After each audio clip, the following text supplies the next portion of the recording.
ఒక ఆలోచన పరుని వడపోత సాధనం యేసుక్రీస్తయ్యా నీవు బయలుపరచిన వాక్యమే. యేసుక్రీస్తయ్యా నీవు బయలుపరచిన వాక్యమే. ఒక ఆలోచన పరుని వడపోత సాధనం యేసుక్రీస్తయ్యా నీవు బయలుపరచిన వాక్యమే. యేసుక్రీస్తయ్యా నీవు బయలుపరచిన వాక్యమే. ఇరాకు దేశంలో అబ్రాము ఉండెను, బయటకు పిలచేను అబ్రహాముగా మార్చేను. ఇరాకు దేశంలో అబ్రాము ఉండెను, బయటకు పిలచేను అబ్రహాముగా మార్చేను. శరీర మార్పును కలుగా చేసెను, శరీర మార్పును కలుగా చేసెను. వడపోత సాధనం ఈ వడపోత సాధనం, వడపోత సాధనం ఈ వడపోత సాధనం.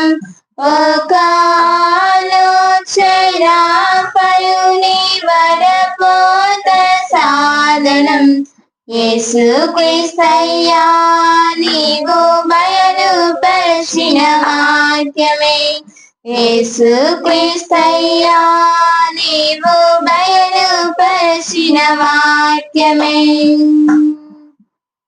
ఐగుప్తు దేశంలో యోసేపు ఉండెను, పాపమంటకుండా ప్రత్యేకంగించెను.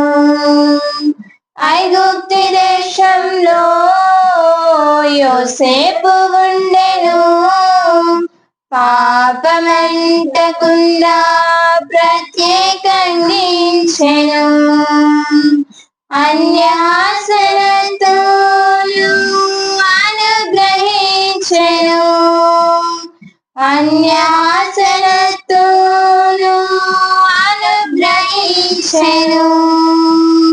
వడపోత సాధనం ఈ వడపోత సాధనం, వడపోత సాధనం ఈ వడపోత సాధనం.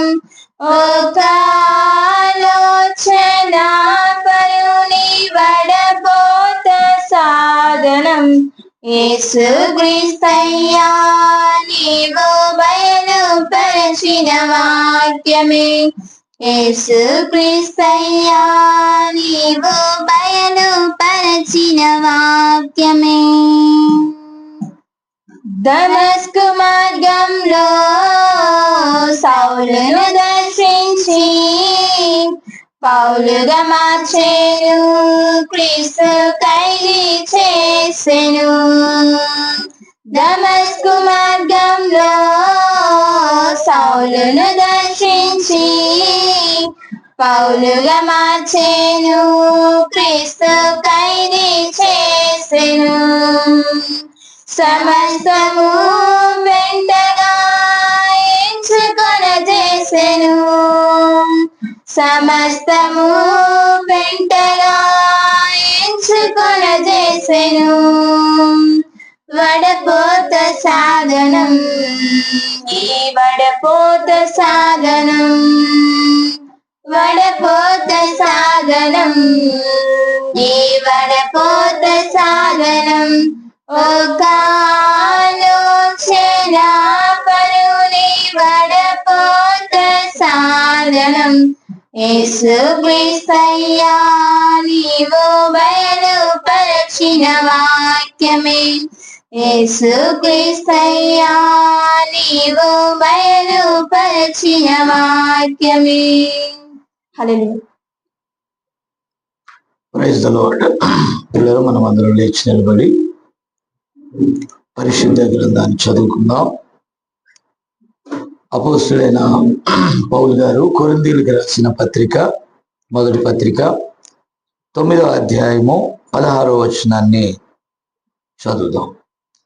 నేను సువార్తను ప్రకటించుచున్నను, నాకు అతిశయ కారణం లేదు. సువార్తను ప్రకటింపవలసిన భారము నా మీద మోపబడి ఉన్నది. అయ్యో, నేను సువార్తను ప్రకటింపకపోయిన ఎడల నాకు శ్రమ. అలాగే మొదటి పేతురు 5వ అధ్యాయం, మొదటి పేతురు 5వ అధ్యాయము 1 నుంచి 4 వచనాలు చదువుతాం. తోటి పెద్దను, క్రీస్తు శ్రమలను గూర్చిన సాక్షిని, బయలుపరచబడబోవు మహిమలో పాలువాడును అయిన నేను మీలోని పెద్దలను హెచ్చరించుచున్నా. బలిమి చేత కాక దేవుని చిత్త ప్రకారము ఇష్టపూర్వకముగాను, దుర్లాభ అపేక్షతో కాక సిద్ధ మనస్సుతోనూ మీ మధ్యనున్న దేవుని మందను విచారణ చేయొచ్చు దానిని కాయుడి. మీకు అప్పగింపబడిన వారిపైన ప్రభువులైనట్టు ఉండక మందకు మాదిరులుగా ఉండుడి.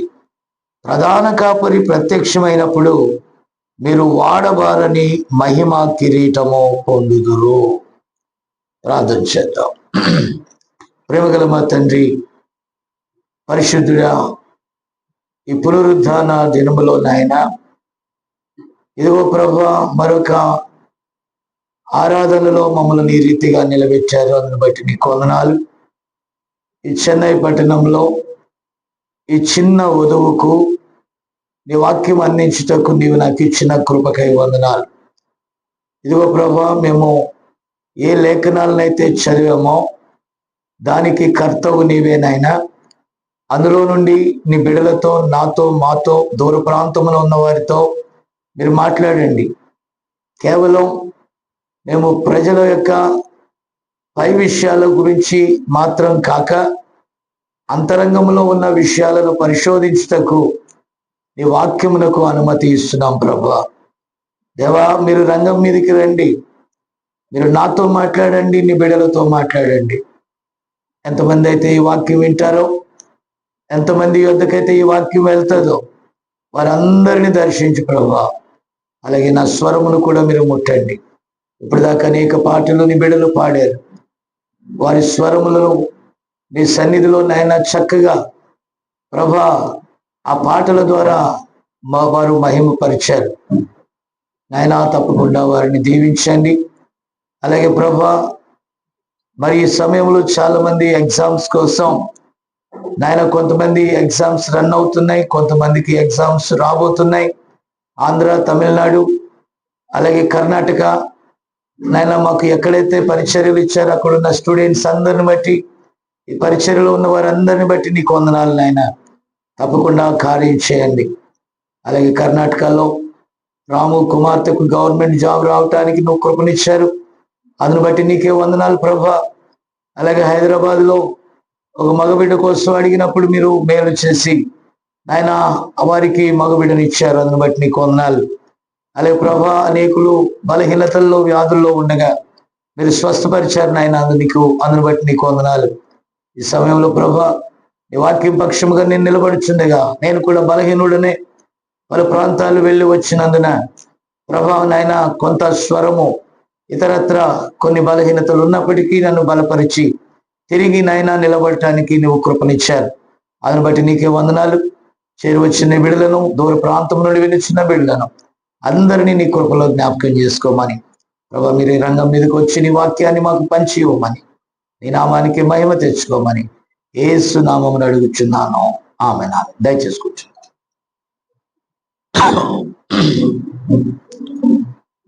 ప్రియమైన దేవుని బిడ్డలారా, 90% మంది కాపరులు అనేటటువంటి అంశాన్ని ఈరోజు మరి నేను ముగించడానికి ప్రయత్నం చేస్తాను. ఎందుకంటే మరి మందకు మాదిరి అయినటువంటి మరి కాపరులు ఎలాంటి వారై ఉండాలో మీరు కూడా తెలుసుకోవలసి ఉన్నది. కాబట్టి పిల్లరా, మీరు దయచేసి వినాలి. ఇక్కడ మనం చూసినట్లయితే ప్రవక్త ఈ గడియలో ఆయన మాట్లాడుతూ చెప్తున్నాడు. ఏమన్నాడంటే, చాలా మంది కాపరులు సరిలేని కారణం చేత సంఘంలో ఉన్న విశ్వాసులు భ్రష్టులైపోతున్నారు. కాబట్టి కాపరి దేవుని చేత పిలువబడిన వాడై ఉండాలి. దేవుని చేత ఆ పిలుపు అంగీకరించిన అతడు ప్రతిష్ఠించబడి ఉండాలి ప్రభు పని కొరకు. ఆమేన్. అతడు దేవుని ఆత్మ ద్వారా నడిపించబడుచు ఉండాలి. అతడు మోమాటం లేనివాడై ఉండాలి. అలాగే అతడు ప్రజలను దేవుని యొద్దకు నడిపించుట విషయంలో దుర్లాభ అపేక్షతో కాక, అనగా దుర్లాభం అంటే ఏంటి? ఆ మంద వలన వచ్చే ఆదాయమును చూడక ఆ మందను దేవుని రాజ్యానికి పంపేటటువంటి మాదిరిని మనం కనపరచాలి. ఆమేన్. ఈరోజు సంఘాల్లో ఎక్కువ మంది జనాభాలను ఎందుకు కోరుకుంటున్నారు? ఎక్కువ మంది వస్తే ఎక్కువ సీట్లు దొరుకుతాయనా? ఎక్కువ మంది వస్తే ఎక్కువ ఆదాయం వస్తుందని మీకు అర్థం చేసుకోవాలా. కాబట్టి ఈరోజు చర్చెస్ని నింపటానికి ఎందుకు సేవకులు ప్రయాసపడుతున్నారు? విశ్వాసులు చెప్తున్నారు, మీరెళ్ళి ఒక 10 మందిని తీసుకురండి, ప్రతాప్ ఒక 10 మందిని తీసుకురా, భాగ్యం నువ్వు ఒక 10 మందిని తీసుకురా, నువ్వు ఒక 10 మందిని తీసుకురా. మీరు అలాగేం అవసరంలా. మీరు సువార్తకు తగినట్లుగా ఉండండి. మిమ్మల్ని చూసిన వారు, మీ ప్రవర్తన చూసిన వారు వారే వెంబడించి వస్తారు. మీరు తట్టి కొట్టి వాళ్ళని బ్రతిమలాడుకొని ఏం చేయాల్సిన పని లేదండి. నా మాట విన్నారా? ఎందుకంటే ఇతర పరిస్థితుల కంటే నీ పరిస్థితి బాగుంటే, ఇతర స్థితి కంటే నీ స్థితి బాగుంటే ఆటోమేటిక్గా వారు నిన్ను అనుసరిస్తారు. ఆమేన్. కాబట్టి ఇక్కడ మన పరిచర్య విధానాన్ని కూడా మీరు తెలుసుకోవాలి. మన పరిచర్య సంఘ శాఖల విధానం కాదు. సంఘ శాఖకు నేను చాలా చూశాను. బాప్టిస్ట్ చూశాను, ఫెలోషిప్ చూశాను, సిఎస్ఐ చూశాను, లూథరన్ చూశాను. చాలా మా ఫ్రెండ్స్ అందరూ కూడా చాలా మంది కాపరులుగా అందులో ఉన్నారు. చెన్నైలో మొన్నటిదాకా ఈ తెలుగు బాప్టిస్ట్లో చేసిన పాస్టర్ కూడా మా లెక్కల మాస్టర్ యొక్క కొడుకు, రాజేంద్ర ప్రసాద్ గారి కొడుకు అనమాట. ఏం పేరు? ఆయన పేరు కూడా జాన్ అనుకుంటా. ఎస్. కాబట్టి పిల్లరా, నేను చెప్పేది ఏంటంటే, వీళ్ళందరూ నాకు తెలుసు. సో ఇప్పుడు అతను ఏమైపోయాడు? ట్రాన్స్ఫర్ అయ్యాడు. కాపరికి రిటైర్మెంట్ లేదు, చచ్చిపోవటమే రిటైర్మెంట్. ట్రాన్స్ఫర్స్ అంతకంటే లేవు. నా మాట విన్నారా? కాబట్టి ఒక సంఘానికి ఒక కాపరి ఫిక్స్ అయితే చివరి వరకు అతడే ఉండాలి. ఈ ట్రాన్స్ఫర్లు ఇవన్నీ ఏమీ లేవు. విన్నారా? కాబట్టి ఏంటంటే, ఒకవేళ ఆ కాపరిలో ఏదైనా ప్రాబ్లం సంఘానికి కనబడితే దిద్దుబాటు చేసుకోవటానికి అవకాశం తీసుకోవాలి తప్ప ఆ కాపరిని పూర్తిగా సస్పెండ్ చేయటం అనేది ఏం లేదు. దేవుడు సస్పెండ్ చేస్తే ఎత్తుకుపోతాడు, ఇంకా అంతే సస్పెండ్. ఇక వేరేది ఏమీ లేదండి. కాపరి ఎవరైనా సరే, అది నేనైనా సరే, ఇంకొకరైనా సరే, దేవుడికి ఇక అనవసరం, ఇతడు కరెక్ట్గా చెప్పట్లేదు అనుకున్నాడు అనుకో, ఏం చేస్తాడు దేవుడు? స్విచ్లోకి వేస్తాడు, ఫినిషింగ్. నా మాట విన్నారా? కాబట్టి ప్రియమైన దేవుని బిడ్డలారా, నేను చెప్పేది ఏంటంటే, కాపర్ల మీద ఆ గొర్రెలు ఆధారపడి ఉన్నాయి. అందుకే అన్నాడు పేతురు గారు, మందకు మాదిరిగా మనం ఉండాలి.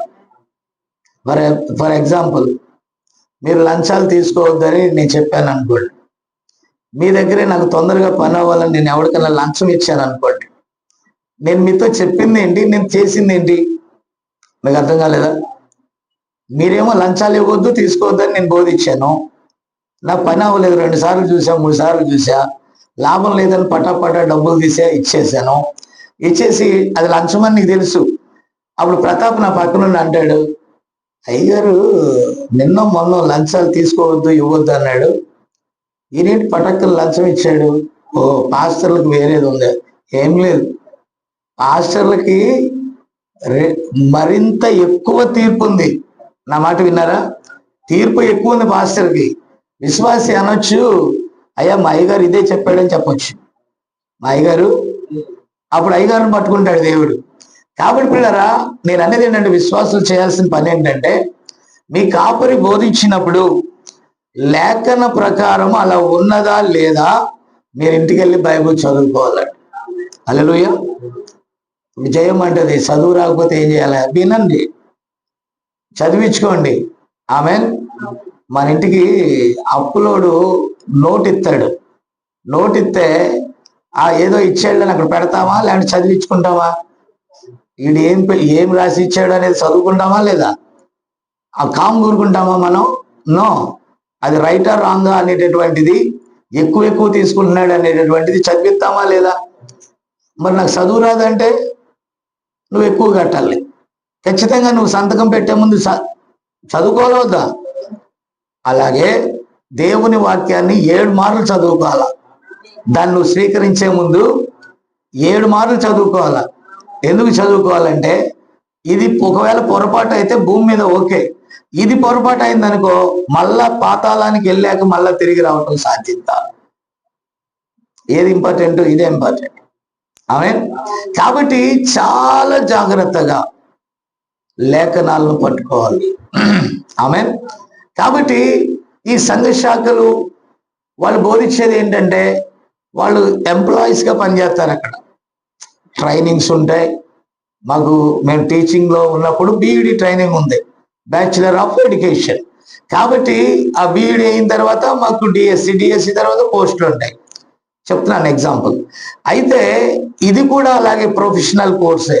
ఏది? బైబిల్ ట్రైనింగ్లు కూడా బీడీలు, డీడీలు, పిహెచ్డీలు, అది ఇది దట్ దిస్ అన్ని కూడా ప్రొఫెషనల్ అంటే ఊరికే ట్రైనింగ్ చేస్తారు వాళ్ళు. ఆంధ్ర థియోలాజికల్ కాలేజ్ అని ఉంటుంది, ACTC, Christian Andhra Pradesh Christian theological college. విన్నారా? అలాగే నేషనల్ థియోలాజికల్ కాలేజెస్. కాబట్టి పిల్లరా, ఇప్పుడు ఇవన్నీ కూడా దేనికి? నేను అంటాను, మన హైందవ సోదరులు ఉన్నారు, పూజారులు ఉన్నారు. పూజారులు అనేటటువంటిది వారసత్వంగా వస్తుందండి. ఒకప్పుడు అంటే వాళ్ళ తండ్రి పూజారి అయితే కొడుకు పూజారి, కొడుకు పూజారి అయితే ఉద్యోగం చేసుకొచ్చి ఒకళ్ళు ఎవరన్నా పూజారిగా ఉంటే తరతరాలుగా వారు ఉంటారు. నా మాట విన్నారా? అలాగే ఇమాములు ఉంటారు, వాళ్ళు మసీదులో చేస్తారు. వాళ్ళు కూడా ఒకరి తర్వాత ఒకరు ఉంటారు, లేకపోతే ఎవరినో చేస్తారు. ఈ తర్వాత వేద పాఠశాలలు వచ్చేసే వాళ్ళకు కూడా, ఇమాములకు కూడా ఎవరు వచ్చాయి? ఏమొచ్చాయి? ఏమంటారు, వాళ్ళ గ్రంథం ఉన్నది కదా, ఖురాన్లో తరబిదిచ్చే గ్రంథాలు ఉంటాయి వాళ్ళకి. నా మాట విన్నారా?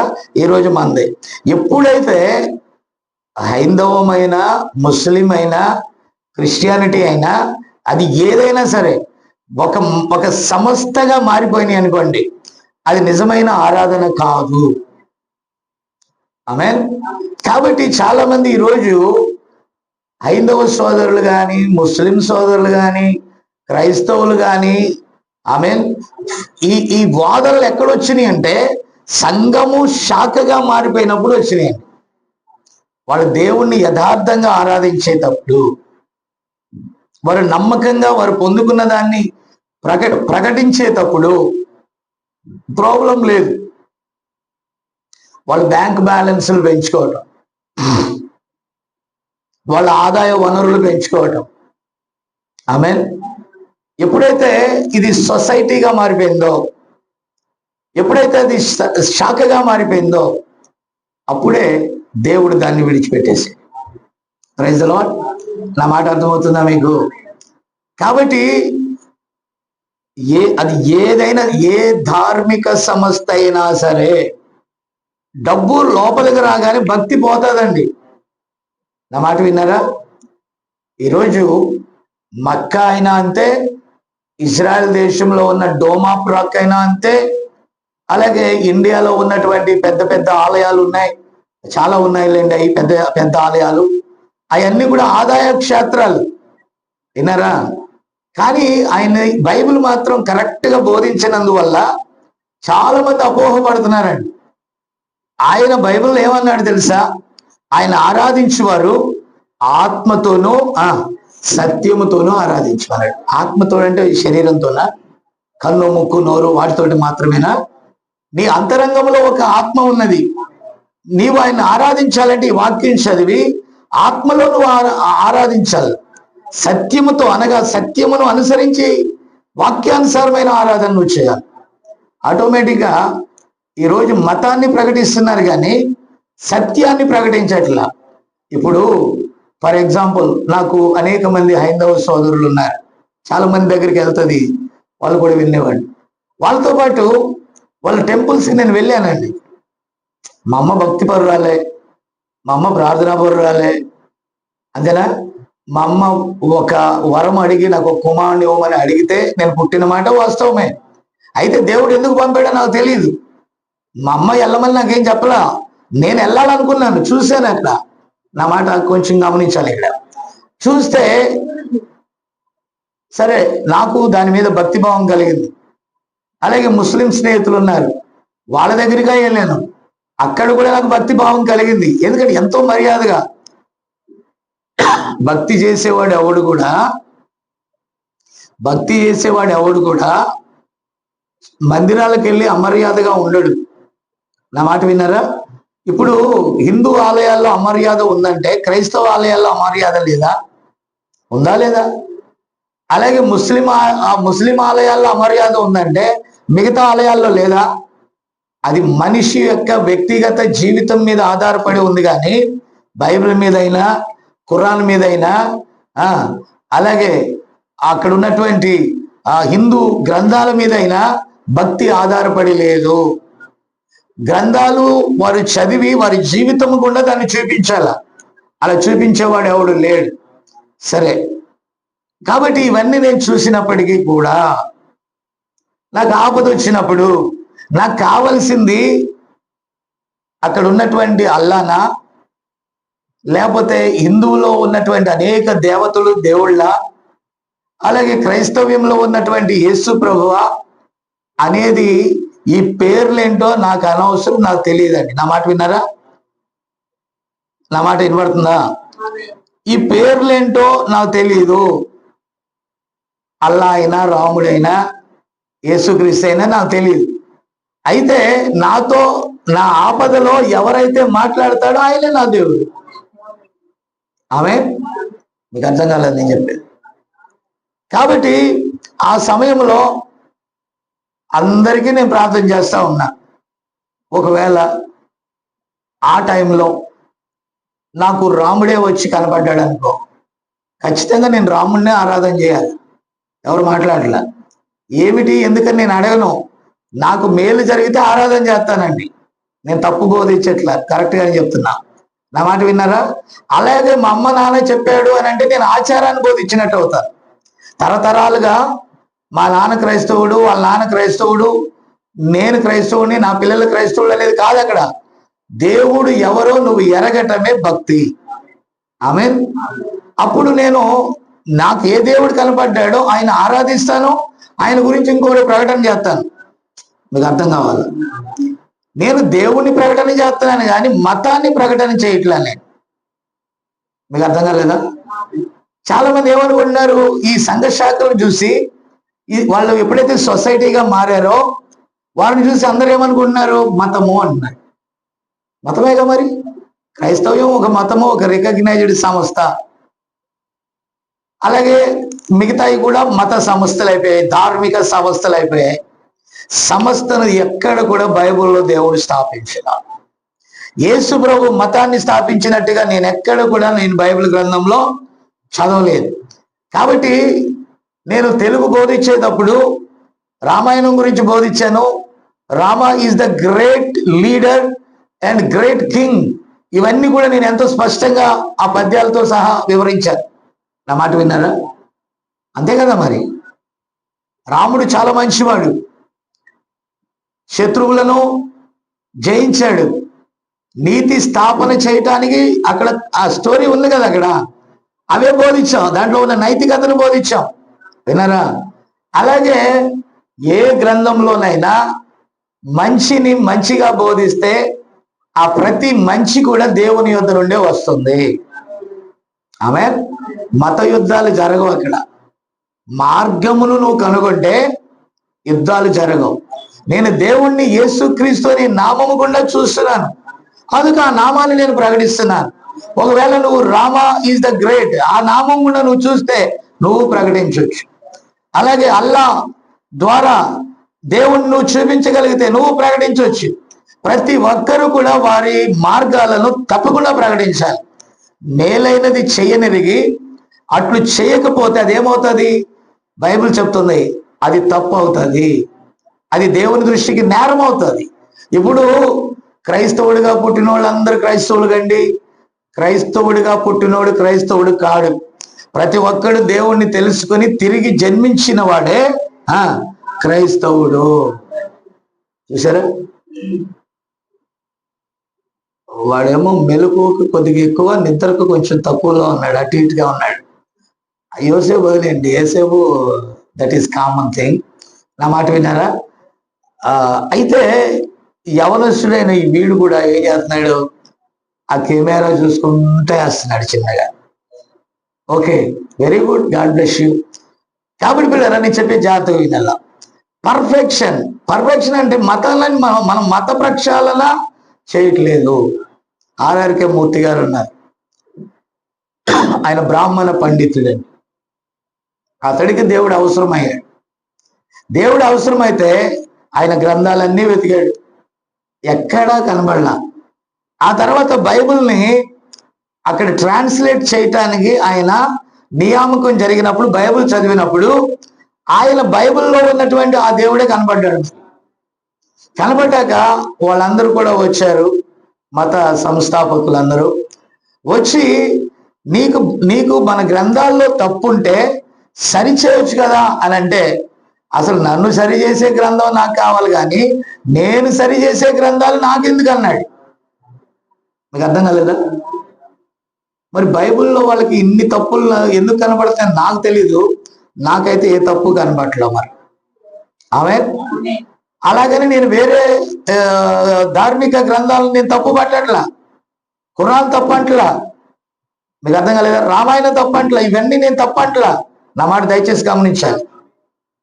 ఎవరు దేవుడని విలియం బ్రెన్హామ్ గారు 54లో అనుకుంటాను, నాకు సరిగా సంవత్సరం గుర్తులేదు, ఇండియా వచ్చాడు. అనేక ఇంచుమించుగా బౌద్ధులు, సిక్కులు, ముస్లిమ్స్, నానా విధమైన అనేక మత సంబంధమైన ప్రబోధకులందరూ కూడా అక్కడికి వచ్చారండి. దయచేసి జాగ్రత్తగా గమనించాలి. వాళ్ళందరూ వచ్చినప్పుడు అక్కడ సూర్య నమస్కారం చేయటం ద్వారా 2 కన్నులు పోగొట్టుకున్నటువంటి ఒక వ్యక్తి అక్కడ ఉన్నాడు. ఇప్పుడు విలియం బ్రెన్హామ్ గారు, నేను ప్రకటించుచున్న దేవుడు సత్యవంతుడైతే, లేక మీరు ప్రకటించుచున్న ఆ దేవుని నామమున వచ్చి ఈ గుడ్డివానికి కన్నులు తెరిచినట్లయితే, చూపు రప్పించగలిగినట్లయితే ఇమ్మీడియట్లీ నేను ఇప్పటికిప్పుడే నేను అమెరికా వెళ్ళిపోతాను.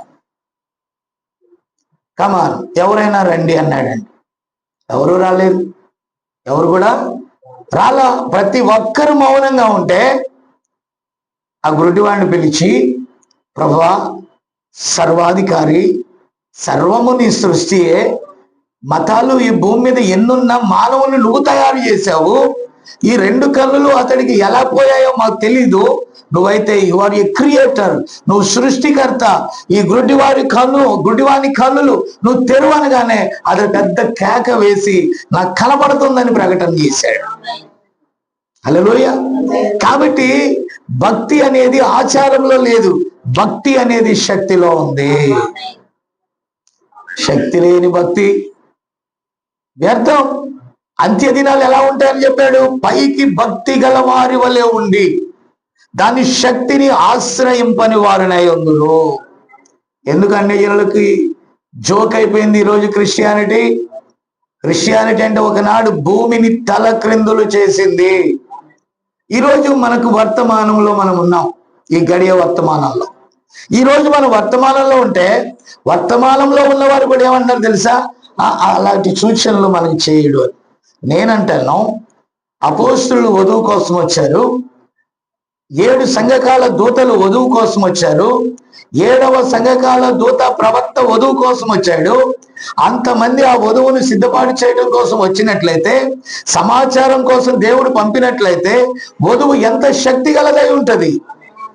7 దూతల శక్తి, 12 అపోస్తుల శక్తి, దాన్ని పంపినటువంటి సంపూర్ణ ప్రియుడు పెళ్లి కుమారుని యొక్క శక్తి, సమస్త శక్తిని సంపాదించుకునే ఈ వధువే ఈ దినములో పలకబడిన దేవుని మాట, the voice of the bride. ఎందుకంటే ఈ కాలంలో దేవుని పక్షమున నిలబడటానికి ప్రవక్త లేడు. 5 రకాల పరిచర్యల్లో ఒక్క వధువు మాత్రమే ఇక్కడ నిలబడి ఉన్నది. అలాగైనప్పుడు వధువు శక్తి లేనిది అయినట్లయితే హెబ్రీ 13:8 ప్రకారము ఆయన నిన్న నేడు నిరంతరము మారని దేవుడు అనే మాట వ్యర్థమైపోద్ది. కేవలం భక్తి ప్రదర్శన చేయటానికి కాదు కాపరులు, భక్తిని దైవిక శక్తితో నువ్వు నిరూపించడానికి సిద్ధంగా ఉండాలా. ఆమేన్. బైబిల్ ఏమని చెప్తుంది తెలుసా? వారు వాక్యమును ప్రకటిస్తున్నప్పుడు వెనువెంట జరిగి వచ్చిన సూచక క్రియల ద్వారా దేవుడు వాక్యాన్ని స్థిరపరిచాడు. వాక్యాన్ని బలపరిచాడా? చాలా మంది అంటారు, ఆమేన్, నా మాట వింటున్నారా?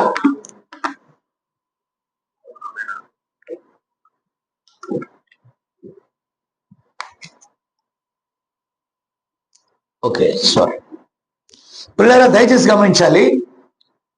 చాలా మంది ఏమంటారు తెలుసా? ఈరోజు దేవుడు కార్యాలు చేయడు అని అంటే ఈరోజు దేవుడు ఉన్నట్ట లేనట్ట?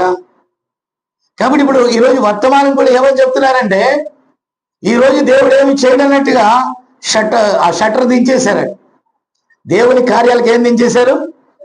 షట్టర్ దించేశారు. ఈరోజు నేను చెప్తున్నా, ఈ రోజు కూడా దేవుడు తన ఆత్మ ద్వారా కదుపుతున్నాడట. అందుకే నేను చెన్నైలో ఉన్నాను. దేవుడు చెప్పకపోతే నాకేం పని అండి చెన్నైలో? మీరెవరు, నేనెవరు? నాకేం పని? దేవుడు పంపాడు, నేను వచ్చాను, ఇక్కడ బోధిస్తున్నాను, మీరున్నారు. మరి దేవుడు ఈరోజు కదలాడకపోతే ఏంటి?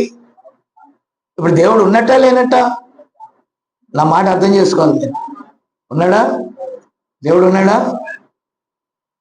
మరి ఇప్పుడు కనుక నేను దేవుడు చెప్పాడు, నేను వెళ్లకుండా ఆగిపోయాను అని అంటే అప్పుడు దేవుడు లేనట్టే.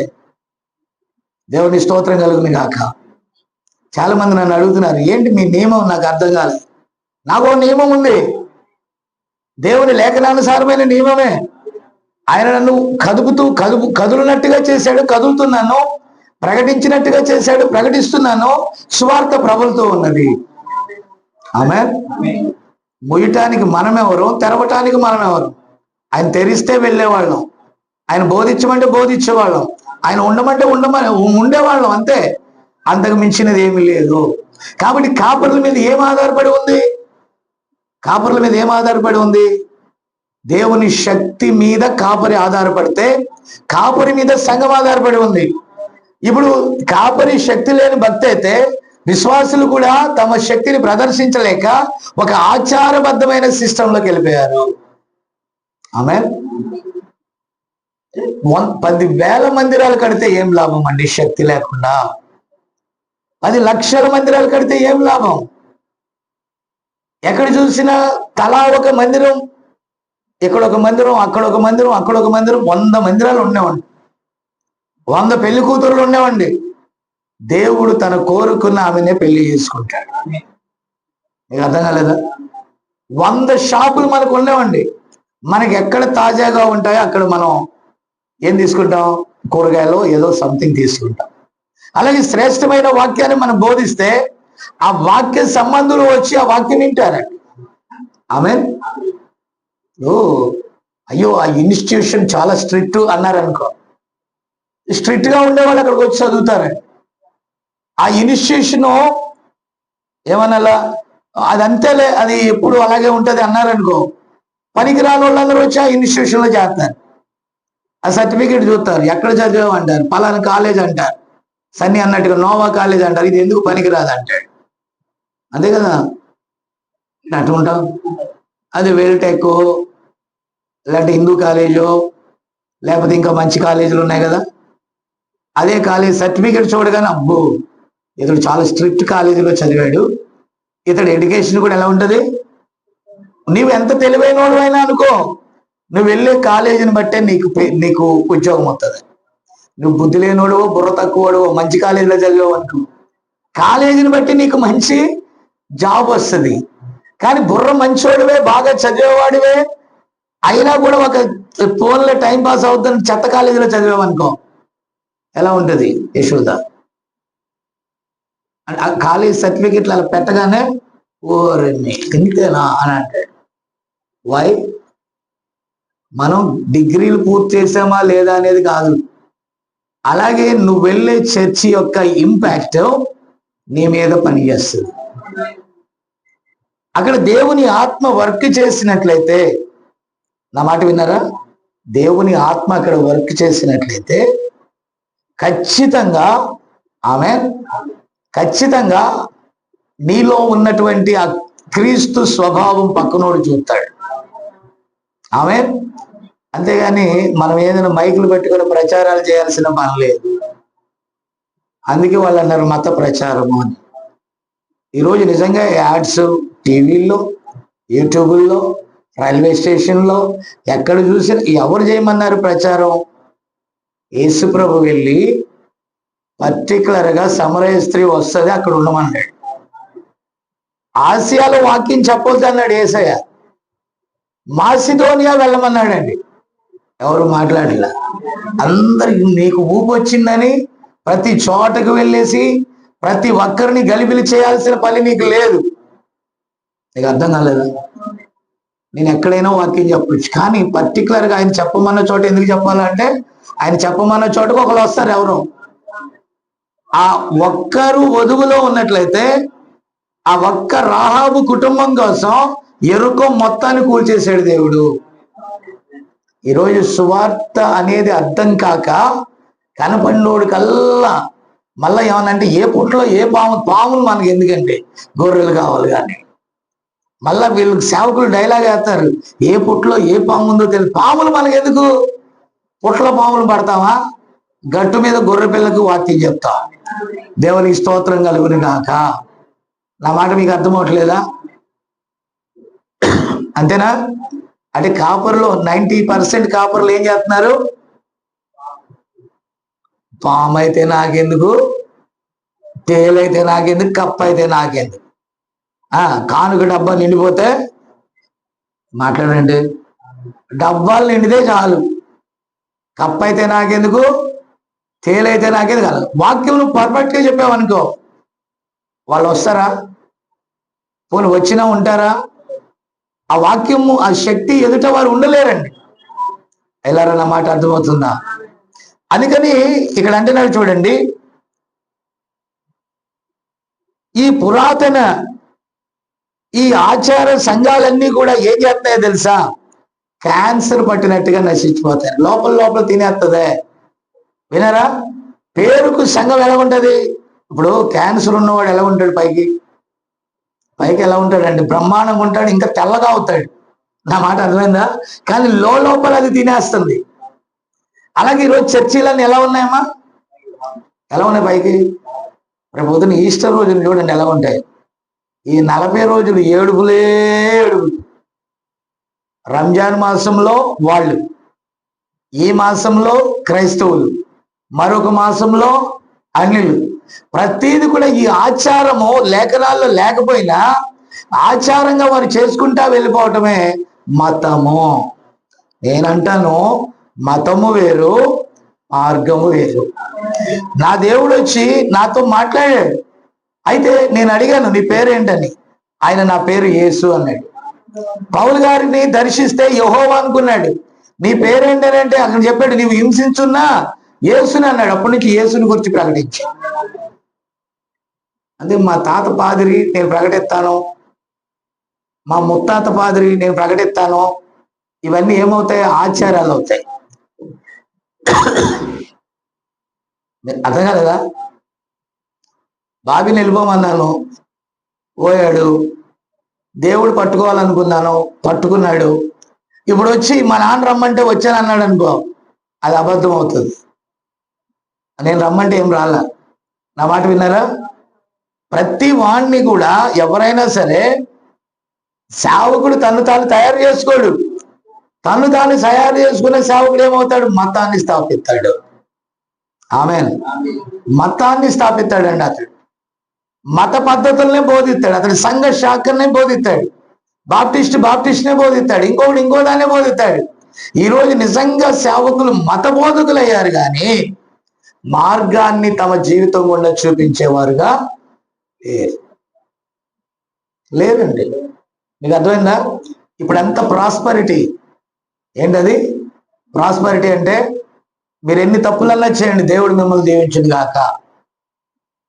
ఎన్ని తప్పులన్నా చేసినా దేవుడు ఏం చేయాలా? దేవుడు దీవిచ్చాడు. సాతాను కూడా అనలేదా, నీవు నాకు మొక్కితే? అవునా? సరే మొక్కారు, లోకరాజ్యాలు వచ్చాయి, పరలోకం ఏది? చాలా మంది భ్రమపడేది ఏంటంటే దేవుని రాజ్యం అంటే భూ సంబంధమైన దాని గురించి ప్రకటిస్తున్నారు. దేవుని రాజ్యం అన్నాడు, భోజనం కాదు పానం కాదంటే అర్థం ఏంటి? భూమి మీద మనకు భోజనం పానం కావాలా? అది కాదు, పరిశుద్ధాత్మ విషయాలు అన్నాడు.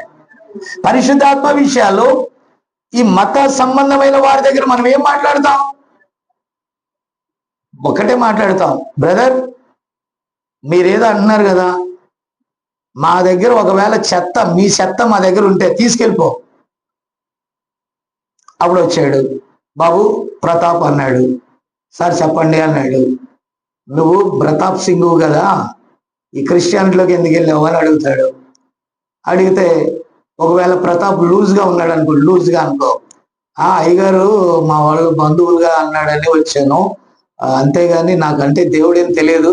హెట్, నీకు అన్ని నీ పిల్లల భవిష్యత్తు పోతుంది, నీ పిల్లలకి మంచి సర్టిఫికేట్ ఇస్తాము, నీ పిల్లలకి మంచి బెనిఫిట్స్ ఇస్తాము, దాన్ని విడిచి వచ్చేసే అనగానే అప్పుడు లూజ్ అనుకోండి, నిన్ను తీసుకొని వెళ్ళిపోతారు. ఒక సీటు ఖాళీ అవుద్ది. మాకు ఏమవుద్ది కాదా? సీటు ఖాళీ అవుద్ది కదా. అంటే నువ్వు ఏ సీటు ఖాళీ అయింది, పరలోకంలో కూడా ఒక సీటు ఖాళీ అయింది. అప్పుడు ఒక ఆత్మ మళ్ళీ అక్కడ ఫిలప్ అవ్వాలి. యూదా పోగొట్టుకున్నప్పుడు పరలోకంలో సీట్ ఏమైంది? పోగొట్టుకున్నాడు. అక్కడ 12 సింహాసనాలు ఉన్నాయని దేవుడు చెప్పాడు. అతడు పోగొట్టుకున్నప్పుడు పోయాడు. నేనంటాను, మన సంఘాల్లో లూజ్గా ఎవరైనా ఉంటే, ఎవరైనా తీసుకెళ్లే పని అయితే దండేసి శాలువ కప్పి పంపించేస్తారు. ఏంటమ్మా అలాగంటున్నారు? చూస్తున్నారేంటి? ఇంత కఠినాత్ముడు అయిన సేవకుడువా? ప్రేమ లేదా? జాలి లేదా? ఈ చెత్తా చెదారానికి ప్రేమ జాలి నేనేం చూపుని చెప్పండి. ఏ నాటికైనా నరకానికి వెళ్ళే వాళ్ళకి ఇక్కడ కూర్చోబెట్టి నేను చెప్పేది ఏముంది? దేవుని రాజ్యం గురించి ఆకలి దప్పిక తృష్ణ మీకుంటే, నీతి కొరకు ఆకలి దప్పిక ఉంటే నేను ఏదైనా చెప్పగలుగుతా. నీకు దాహం అయితే నీరు ఇస్తా, ఆకలి అయితే అన్నం పెడతా. నీకు దాహము ఆకలి లేదనుకో, నేనేం చేయగలుగుతాను ఇక్కడ? నేనే కాదు, ఏ కాపరైనా కూడా ఏమీ చేయలేడు. కొంచెం అర్థం చేసుకోండి. అర్థమైందా? సో ఇక ముందుకెళ్దాం. ఇప్పుడు అంటున్నాడు, బయటికి రండి, స్త్రీలే కాదు పురుషులు కూడా, బోధకుడు అయిన నీవు కూడా. కాపరి, నీవు ఒక కమ్మిని అడ్డంగా పెట్టావు, అక్కడ నీలో ఏదో తప్పు ఉన్నది, నీవు ప్రార్థించలేదు వినరా? లేక నీవు సంపూర్ణంగా నీ సమాజం ఆ స్థితిలో ఉండుట చూసి ఉన్నావు. నీవు 4 గోడలకు బోధించిన ఎడల నీవు నిలబడి ఆ సంగతిని ఎదిరించేదవు. మీకు అర్థం కాలేదా? ఏంటంటే ఒక తప్పు నీకు ఇక్కడ జరిగితే, అసలు క్రిస్టియానిటీలో చాలా కష్టమైన పోరాటం అండి క్రైస్తవ్యం అంటే. ఒక మనిషి లేస్తే పావలాకి 250 అబద్ధాలు ఆడాలి. ఇక్కడ బైబిల్ ఏమంటది? అబద్ధం ఆడకూడదు అంట. అబద్ధం ఆడకుండా బతకగలవా అంటే నువ్వు బతకలేవు అని నాకు తెలుసు. కానీ నా పాయింట్ అర్థం చేసుకోవాలి, మీరు అర్థం చేసుకోవాలి. కానీ అబద్ధం ఆడకపోయినా బ్రతికించే పరిశుద్ధాత్మ. నువ్వు పరిశుద్ధాత్మను పొందుకున్నావు అనుకో, లేఖన ప్రకారం ఉంటావు. ఇప్పుడు వ్యాపారం చేయాలంటే అబద్ధం ఆడాలి, కొట్టు పెట్టుకోవాలంటే అబద్ధం ఆడాలి, బేల్దారి పని చేసినా కూడా అబద్ధం ఆడాలా,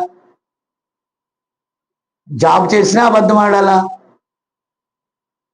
నువ్వు దాంట్లో ఉన్న 4 మాటలు చెప్పాలా, లేకపోతే అవదు ఉత్తయి పచ్చి చెప్పాలా, పోలీసులు చిప్పుడే అరెస్ట్ చేసేస్తారు నేను అనాలా, వాడిని బెదిరించాలా, కలెక్ట్ చేయాలా, అది వస్తేనే నీకు జీతం వస్తుంది. అంతేనా? అంతేనా? కాబట్టి యశోద అంత నిక్కచ్చు అంటారా? కాపీలు ఎవరైనా ఇస్తే నేను రాయకూడదని ప్రభు చెప్పాడు అంటదా? లాక్కొని రాస్తుందా? మామూలుగా చెప్తున్నానులేండి. అంతే కదా. అంటే ఎడ్యుకేషన్ సిస్టమ్ లో తప్పులు ఉన్నాయి, జీవన బ్రతుకులో తప్పులు ఉన్నాయి, ప్రతి దాంట్లో ఉన్నాయి. కానీ చేయొద్దంటది బైబిల్. నీకు లాభం అని చెప్పి చేయమంటాదా, లేకపోతే సేవకుడు చేయమంటాడా? క్రైస్తవ్యం ఎన్నడూ కూడా కాంప్రమైజ్ కావు.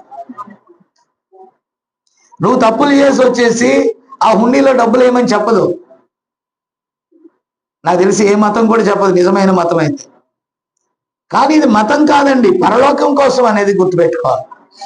కేవలం ఈ దేహ విమోచన కోసము, లేకపోతే ఈ దేహంలో మంచితనం కోసం కాదండి. ఆత్మ యొక్క మార్పు కోసం మనం ప్రయాసపడతాం. ఈ ఆత్మ చేత చావునకు లోనైన ఈ దేహాన్ని తిరిగి అక్కడికి తీసుకెళ్లాలనేదే బైబిల్ చెప్పే నిజమైన వార్త. ఆమేన్. కానీ వీళ్ళందరూ ఏం చెప్తున్నారు? అసలైన దాన్ని చెప్పకుండా కాసులు కాసం, అంతేనా? తమిళ్లో కాసేనా? కాసే. తమిళ్లో కాసు. దుడ్డు అంటే దుడ్డన్నా కాసన్నా ఒకటే. కన్నడలో ఏమంటారు, ఏదో అన్నారని వాళ్ళు. సరే, ఓకే. కాబట్టి పిల్లరా, మీరు దయచేసి గమనిస్తే మనీ మేక్స్ మోర్ థింగ్స్. అవునా? నీకు డబ్బాశ కలిగిందనుకో, సేవకుని కూడా సేవను కూడా గబ్బు చేస్తాం. నా మాట విన్నారా? గబ్బు చేయటం అంటే ఏంటి? ఉన్నది ఉత్తది పచ్చిది 4 మాటలు చెప్పేసి నువ్వు ఎన్ని తప్పుడు కార్యాలు చేసినా హెచ్చరిక చేయకుండా దేవుడు నిన్ను దీవించును గాక, దేవుడు నిన్ను దీవించును గాక, దేవుడు నిన్ను నరకంలో కూడా ఎలా దీవిస్తాడు? నరకంలో దీవిస్తాడా? బైబిల్లో ఉన్నది ఉన్నట్టుగా మనం కాపరైన వాడు బోధించాలి. ఆమేన్. కాబట్టి పిల్లలు ఇక్కడ అంటున్నాడు చూడండి, ఒకవేళ అది తప్పైతే ఎదిరించాలి, నువ్వు సత్యము పక్షముగా నిలబడాలి. రంగు పూసిన ముఖం గల యెజబెలు అనే ప్రసంగంలో ప్రవక్త బోధించాడు. దేవుని స్తోత్రం. త్వరగా ముందుకెళ్ళిపోదాం. ఓకే, నా మాట వినండి. నేను ఒక స్థలంలోనికి వెళ్ళి బోధించి ఆల్టర్ కాలింగ్ ఇచ్చాడంట. ఆల్టర్ కాలింగ్ అంటే రక్షణ పొందేవాళ్ళు రండి, మీ పాపములు ఒప్పుకొని బాప్తిజం పొందండి అని ఆల్టర్ కాలింగ్ ఇచ్చాడు. ఇప్పుడు ఆల్టర్ కాలింగ్ ఇస్తే ఒక ఆమె వచ్చేసి భాషలతో మాట్లాడేస్తుందంట. మీకు అర్థమైందా? అంటే పెందుకొస్తే ఏం చెప్తుంది? నువ్వు రక్షణ పొందాల్సిన పని లేదు, నువ్వు మారు మనసు పొందాల్సిన పని లేదు, రక్షణ పొందాల్సిన పని లేదు, బాప్టిజం పొందాల్సిన పని లేదు. నువ్వు భాషలు మాట్లాడితే బైబిల్ అలా ఉందా? నువ్వు భాషలు మాట్లాడితే పరలోకం వెళ్తావని ఉందా? భాష అనేది వరం. ఈ వరము పశ్చాత్తాపము లేకపోయినా కూడా వరాలు ఉంటాయి. నా మాట అర్థమైందా? ఇప్పుడు నువ్వు భాషలు మాట్లాడతావు, మారు మనసు వద్దా, బాప్తిజం వద్దా, వాక్య శుద్ధీకరణ వద్దా, పరిశుద్ధాత్మ వద్దా? This is the rule. ఆ క్రమంలో మనం రావాల్సిందే. కానీ ఆయన ఆల్టర్ కాలేజ్ ఇస్తే ఈ పాస్టర్ ఏం నేర్పాడు ఆమెకి? ప్రవచించు అన్నాడు. ప్రవచించంటే ఏంటి అర్థం? ఇక్కడ ప్రవక్త ఉన్నాడు, అక్కడ ఆమె ప్రవచిస్తుంది. ఏంటి, ఏం నేర్పాడు పాస్టరు? ఆల్టర్ కాలింగ్ ఇచ్చినప్పుడు నువ్వు పాపివని గ్రహించి వచ్చి ఒప్పుకో, నువ్వు తీర్మానం చేసుకో. That is true. అది సత్యమై ఉంది. దేవునికి స్తోత్రం. కాబట్టి పిల్లలు ఇక్కడ చూడండి, అప్పుడు కాపరి వాక్యం ఆమెకు నేర్పలా. అయితే అంటున్నాడు, నువ్వు అలా చేయొద్దు. నేను వరానికి వ్యతిరేకం కాదు, కానీ ఆమె తప్పకుండా మారు మనసు పొందాలి, రక్షణ పొందాలంటాడు ప్రవక్త. అలా పొందకుండా భాషలు మాట్లాడినంత మాత్రాన అయిపోయిందా? ఆమె రక్షణ ప్రణాళిక అయిపోయిందా? No sir. నా మాట విన్నారా? దేవుడు తన వాక్యమును కాపాడుకున్నాడనే అంశంలో ఈ విషయాలు చెప్పాడు. ప్రియులారా, ఇంకా మనం చూస్తే ఆయన మాట వినుడు అనేటటువంటి అంశంలో ఆ గొప్ప సంపూర్ణ సువార్త సంఘం ఇంచుమించు ఒక ప్రదర్శన స్థలంగా మారింది. అది యథార్థం. నువ్వు చాలా ఎక్కువ హాలీవుడ్ సువార్త ఉన్నది. హాలీవుడ్ సువార్త అంటే, హాలీవుడ్ అంటే ఏంటి? అక్కడ మొన్న కాలిపోయింది కదా అమెరికాలో, లాస్ ఏంజల్స్ లో హాలీవుడ్ ఫిల్మ్ ఇండస్ట్రీ కాలిపోయింది. ఆ ఏరియా ప్రపంచంలో అత్యంత ఖరీదైన విలాసవంతమైన ఏరియా. ఆమెన్, నా మాట విన్నారా? ఇప్పుడు చాలా మంది పుట్టగొడుగుల్లాగా సేవకులు వచ్చేసారు. సేవకులు వచ్చేసి పెద్ద పెద్ద డిజిటల్ లైటింగ్స్, బ్యాక్గ్రౌండ్ ఏంటి, డిజిటల్ స్క్రీన్స్, విస్తారమైన సంగీత ప్రపంచం. నా మాట అర్థం కావట్లేదు మీకు? సినిమా స్టైల్లో, నా మాట విన్నారా? సినిమా స్టైల్లో పాటలు పాడటం, ప్రజల్ని అట్రాక్ట్ చేయటం. నా మాట విన్నారా? This is the Hollywood style. అప్పుడు మీరు ఒకరికొకరు ఇంకా పిలవాల్సిన పనిలే. బ్రాండెడ్ సేవకులు ఉంటారు. వారు ఫ్లైట్ దిగ్గానే ఇటొక 10 మంది, ఇటొక 10 మంది. ముఖ్యమంత్రులు కూడా అంతమంది ఉండరు, విన్నారా? ఇటు 10 మంది బౌన్సర్లు, అటు 10 మంది బౌన్సర్లు ఉంటారు. ఈ ఇటు అటు ఉన్న ఈ బౌన్సర్లు ఏం చేస్తారు? పాస్టర్కి సెక్యూరిటీ గార్డ్. పాస్టర్కి సెక్యూరిటీ. దేవుడు కాపుదల కాయడా? యెహోవా నా కాపరి, నాకు లేమి కలగదని చెప్పే ఈ సేవకులు దేవుడు నాకు కాపరి కాడని చూపించడానికి ఆ బౌన్సర్లు అంత అవసరమా? కాబట్టి ఎందుకు వీళ్ళు సెలబ్రిటీలు అయిపోయారు. పుట్టుక్కలు ఎవడో లేపేశాడు అనుకో, ఏ మత సంబంధమైన వాడు లేపాడు, టుపుక్కలు లేపాడు అనుకో, దేవునికి ఏం నష్టం రాదు, ఈయనకి నష్టం వస్తుంది. ఒకవేళ దేవునికి లాభమే. ఎలాగంటే నువ్వు హతసాక్షి అయ్యావు అనుకో, దేవునికి లాభమే. అదే కదా, నా కోసం ఒక బిడ్డ చచ్చిపోయాడని ఎవరు మాట్లాడేటండి. మరి వీళ్ళకి బౌన్సర్లు ఎందుకు? పరలోకముని గురించి చెప్తారు కానీ పరలోకం ఉందని నమ్మకం లేదు కాబట్టి. మళ్ళా ఏమంటారు? చావైనా బ్రతుకైనా నీకోసమే ప్రభువా. స్టేజ్ మీదే. దేని మీద? స్టేజ్ మీదే. ప్రజలను కుప్పలు తెప్పలుగా రాబట్టడం. అంతేనా? అయ్యగారితో ఒక ఫోటో దిగితే, నాతో మీరు అందరూ అప్పుడప్పుడు సెల్ఫీలు దిగుతారు. నువ్వు సెల్ఫీ దిగావు, నాకు ఎంత ఇచ్చావురా? అప్పుడప్పుడు సంతోషంగా సేవకులు వచ్చినప్పుడు గుర్తు కోసం ఫోటో దిగుతాం. ఫోటో దిగిన వాళ్ళందరి దగ్గర ఫుల్ ఫోటో దిగితే ఒక 1000 రూపాయలు. నా లెక్కలే. ఆ ఫోటో దిగితే 500. అదే సెలబ్రిటీ అనుకో 10,000, 5,000. ఎవరు మాట్లాడండి? ఇప్పుడు ఉన్నాయ ట్రెండ్, నడుతుందా ట్రెండ్? బైబిల్లో ఎక్కడుంది? అసలు అపోస్తలులతో ఫోటో దిగితే ఒకటి, యేసు ప్రభుతో ఫోటో దిగితే ఒకటి. ఏమేమి ఉన్నాయా? ఏంటండి ఇదంతా? 90% ఆఫ్ పాస్టర్స్ పరలోకాన్ని సంగతి దేవుడిగా అనేకులను నరకానికి సిద్ధపరుస్తున్నారు. నా మాట విన్నారా? ఇప్పుడు మనం ఖచ్చితంగా బోధించామనుకో, వాళ్ళు గుర్తొస్తారు. వాళ్ళ స్టైల్ మామూలుగా ఉండదులేండి. వాళ్ళ జుట్టుకి తెల్లింటికి ఇంత కనపడినవారు, కనపడితే ఆ తెల్లింటికి వరకు ఏం చేస్తారు? ఒక సన్నటి గీత గీసి టప్పని వేస్తారు. మీకు సంగతి తెలుసా? ఈనాడు 90% పాస్టర్స్ లో స్పెషల్ బ్యూటీ పార్లర్లు ఉన్నాయండి. మాకు ఇజ్రాయల్ గారైనా ఒక పాస్టర్ గారు ఉన్నారు. మేము అక్కడ చెప్పాను కదా గుంటూరులో. ఒక అమ్మాయి వచ్చి, అంకుల్ నా కోసం ప్రార్థన చేయండి అంకుల్ అంది. సరేనమ్మా ప్రార్థన చేస్తాను, ఏం కథ అన్నాడు. అదే అంకుల్, బ్యూటీ పార్లర్ కోర్సు నేర్చుకుంటాను, get out first, get out అన్నాడండి. ఏమన్నాడు తెలుసా? నా చర్చికి రావద్దు, నువ్వు వెళ్ళిపో అన్నాడు. అదేంటి అంకుల్, మొన్న 5,000 పంపాను, అది 5,000 నేను ఇచ్చేస్తాను, అకౌంట్ నెంబర్ చెప్పు, మా వాడితో ఏం చేస్తాను అన్నాడు. నా మాట అర్థం కాలేదా మీకు? ఎందుకని? అది తప్పు. నువ్వు అప్లై చేసేటప్పుడు నన్ను అడిగి అప్లై చేయాల్సింది. మీ అమ్మ ఏం చేస్తుందని అడిగాడు. చర్చిలో బిలీవర్ యొక్క కూతురే. మీ అమ్మ ఏం చేస్తుంది?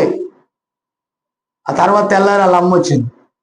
నీ కూతురు అలా చేస్తుంది, లేకపోతే ఆ కోర్స్కి వెళ్తుంది, అప్లై చేస్తుందని నాకు ఎందుకు చెప్పలేదు అన్నాడు. ఎవరు ఇస్తారండి? ఇలాంటి కాపురులకి డబ్బులు ఎవరు ఇస్తారు? ఆదాయం వచ్చే కోర్స్ అది, బ్యూటీ కోర్సు. ఇప్పుడు ఇక్కడ పాస్టర్లకి మీకు అర్థమైందా?